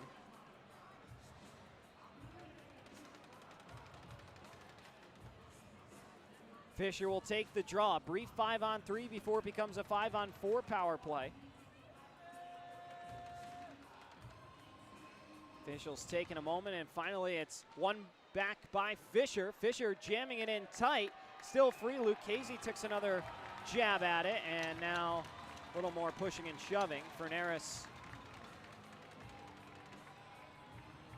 skating back to the face-off circle here. 6:15 to go in regulation. 5 more seconds until one Moccasins released. It's Leo Rocco serving the penalty for Scantlebury. And so he'll come out of the box now, asking his coach what they want him to do. And Leo Rockos is staying in the box. I'm not sure why he just elected to go back into the box. Now he leaps out to try and poke the puck away from Fisher. Rosenbaum back over for Lucchese. Lucchese down to Fisher again. Fisher looking in front for Davidson. It goes all the way through to Flanagan. Fisher bumped by Dorsey. Lucchese slams into Landon Johnson. 5.5 minutes ago. Fisher's one-timers turned aside by Egbert. Lucchese looking to reverse the hit on Johnson. Another scrum down on the half wall.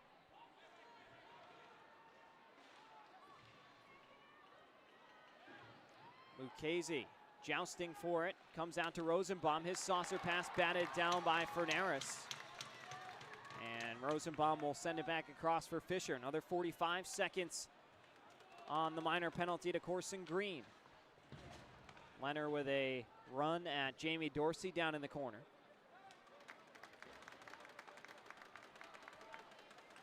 Paddled down by Anton Borodkin. Into our final 5 minutes here.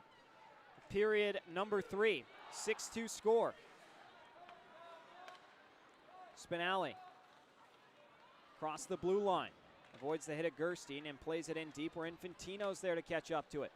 Leonard whacking it down low. Now Hansen gives chase. It spits free to Gerstein. And all the way back to Tim Payne. Here comes Corson Green fresh out of the box. Walk-on's power play unsuccessful as Green comes right out and bumps right into Payne.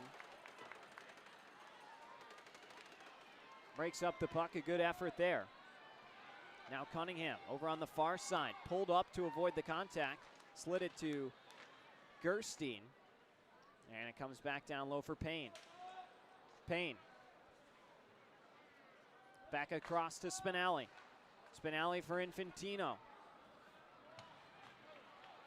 Now on to Fernaris. Fernaris.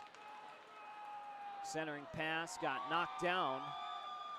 Green baiting a hit from Spinelli. Takes the contact. Now Fernaris. On for Christie. Christie. Infantino picks the pocket of Green. He got his stick slashed out of his hands. Now Thornton rubbed off the puck by Schumacher. Vacant puck. Grant Bondi comes to pick up the loose change. Bondi down low for Thornton. Thornton looking in front for Lucchese.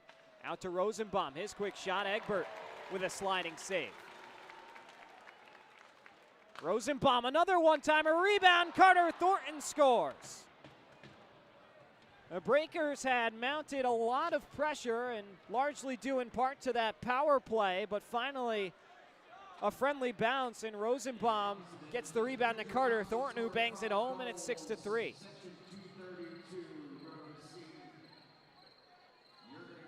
Thornton's second of the season. Got to credit these Breakers. There's only 13 of them here. You got Colton Wyzak, a defenseman, playing forward.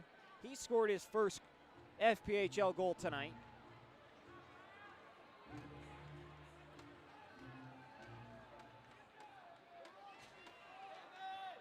Trey Fisher with a goal. Carter Thornton with a goal. Lot of positives. Once you get healthy, the depth is going to become a huge piece going forward for the Breakers this season. 3 minutes to go. Next whistle will be our final media timeout in regulation time. Here's Landon Johnson. below the end line. Breakers have outscored the Moccasins 3-2 since period 1. So how about that? Of course, first period counts as well, but Breakers have put on a fight ever since the meeting in the first intermission. Stefanini tried to open up the 5-hole on Borodkin. He wasn't fooled. Johnson on over to Liarakos. Liarakos hit into the wall by Bondi. Still battling for the puck. As Rosenbaum digs it out to Fisher. Fisher on over to Darius Davidson.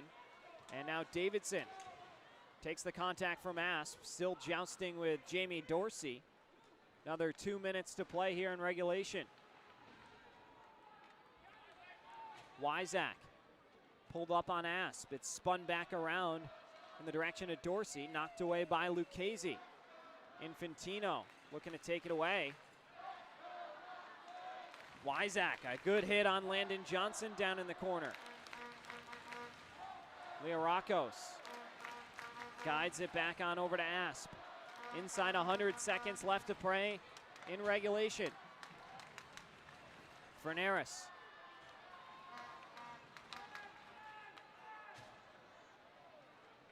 Drops it off to Dorsey. Moccasins just skating out the puck for the time being, and absolutely no rush at all. Ladled back around where Thornton throws a big hit in on Johnson, and Dorsey's going to come in here, and Thornton is taking some punches down on the ground. It looked like Thornton got caught in an uncomfortable spot, and now everybody is getting tangled up here with just over a minute to go. Landon Johnson blew an edge looking to go into the wall. I'd have to watch it back again to be certain, but it certainly looked like he was off balance, and Thornton was coming in to throw a check. And yeah, that was just wrong place, wrong time for both guys. Dorsey is immediately sent off. Thornton is headed off to the penalty box. Still a penalty for the check, no doubt about it, but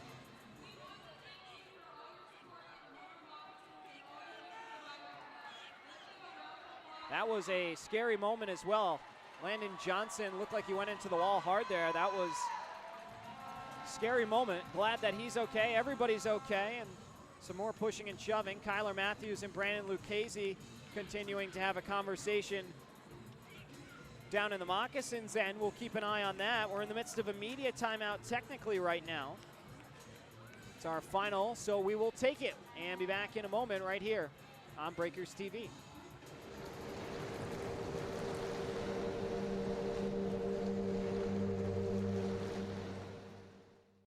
Fly in for a daiquiri that scores every time. Mile High Daiquiris is an aviation-themed daiquiri shop and the official daiquiri of the Biloxi Breakers. Open 7 days a week and offering 15 refreshing flavors, jello shots, beer, and even a non-alcoholic daiquiri. They supply mobile daiquiris for weddings, birthday parties, and events. Only 4.6 miles west of the Mississippi Coast Coliseum. Grab your crew and come try the best daiquiris on the Gulf Coast where flavor takes flight. Become a frequent flyer at 1107 Cowan Road, Suite B, Gulfport.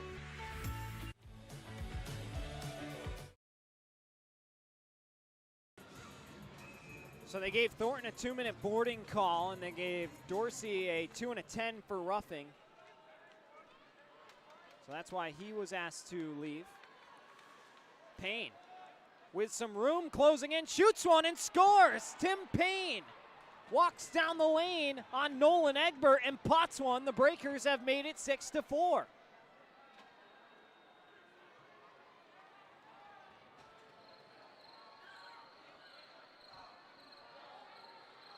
There you go, a little bit of life down the stretch here in this one. Some positive signs clicking for the Breakers. When they're boiled down to virtually half a roster, the true colors are beginning to emerge, and they're showing a lot of fight here.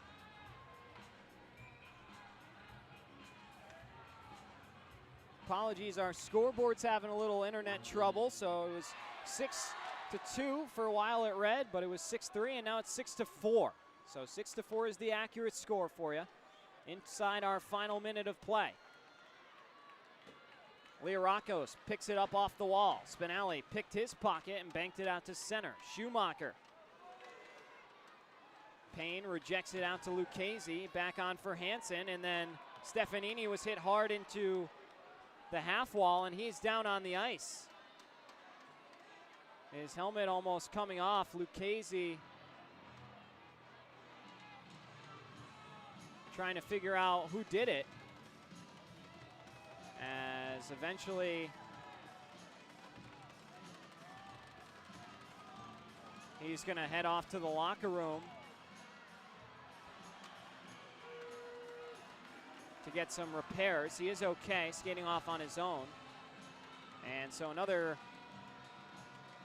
penalty coming against Ben Stefanini here with 32 seconds left to play.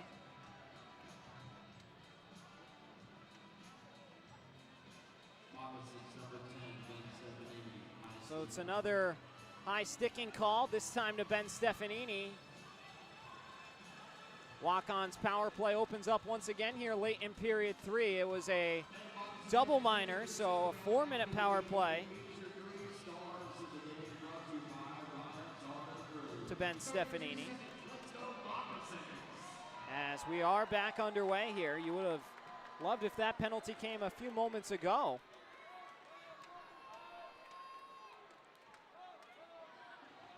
Breakers might have had a chance to tie this game. Davidson shoots through traffic. That missed everything and goes all the way off the top of the glass. Breakers have their goalie pulled as well.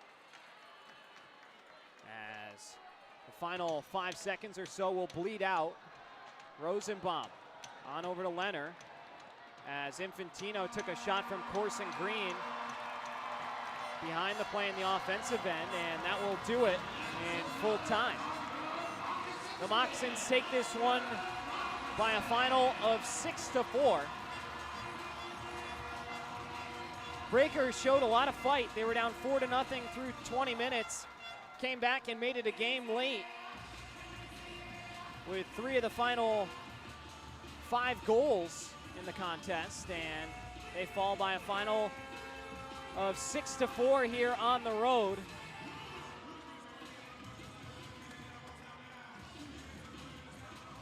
Goal scorers tonight, Trey Fisher got the first one. Colton Wyzak with his first career professional goal was the second. And he had one from Tim Payne most recently. And also Carter Thornton scored the third. Anton Borodkin with another night with over 40 saves. He looks stellar tonight, and Charlie Penz has got some positives to build into this week. Coming from the bottom up, Baton Rouge looking to close out Topeka here tonight, and what that would mean is the Breakers will fall to 7th with a 2-game set at home against the Zydeco next weekend. So some entertaining hockey. You're going to want to be in the building December 26th and 27th at 7 o'clock against the Zydeco as they battle the Breakers. But once again, folks, the final score in this one, the Moccasins 6, the Breakers 4. Typically I do a post-game show, but we have got to skedaddle, head back to Biloxi. So, on behalf of myself, Devin Dobek, thanks so much for tuning into Breakers TV, and always remember to live the dream. The final score in this one, 6-4. And Merry Christmas, everybody. We'll see you next weekend.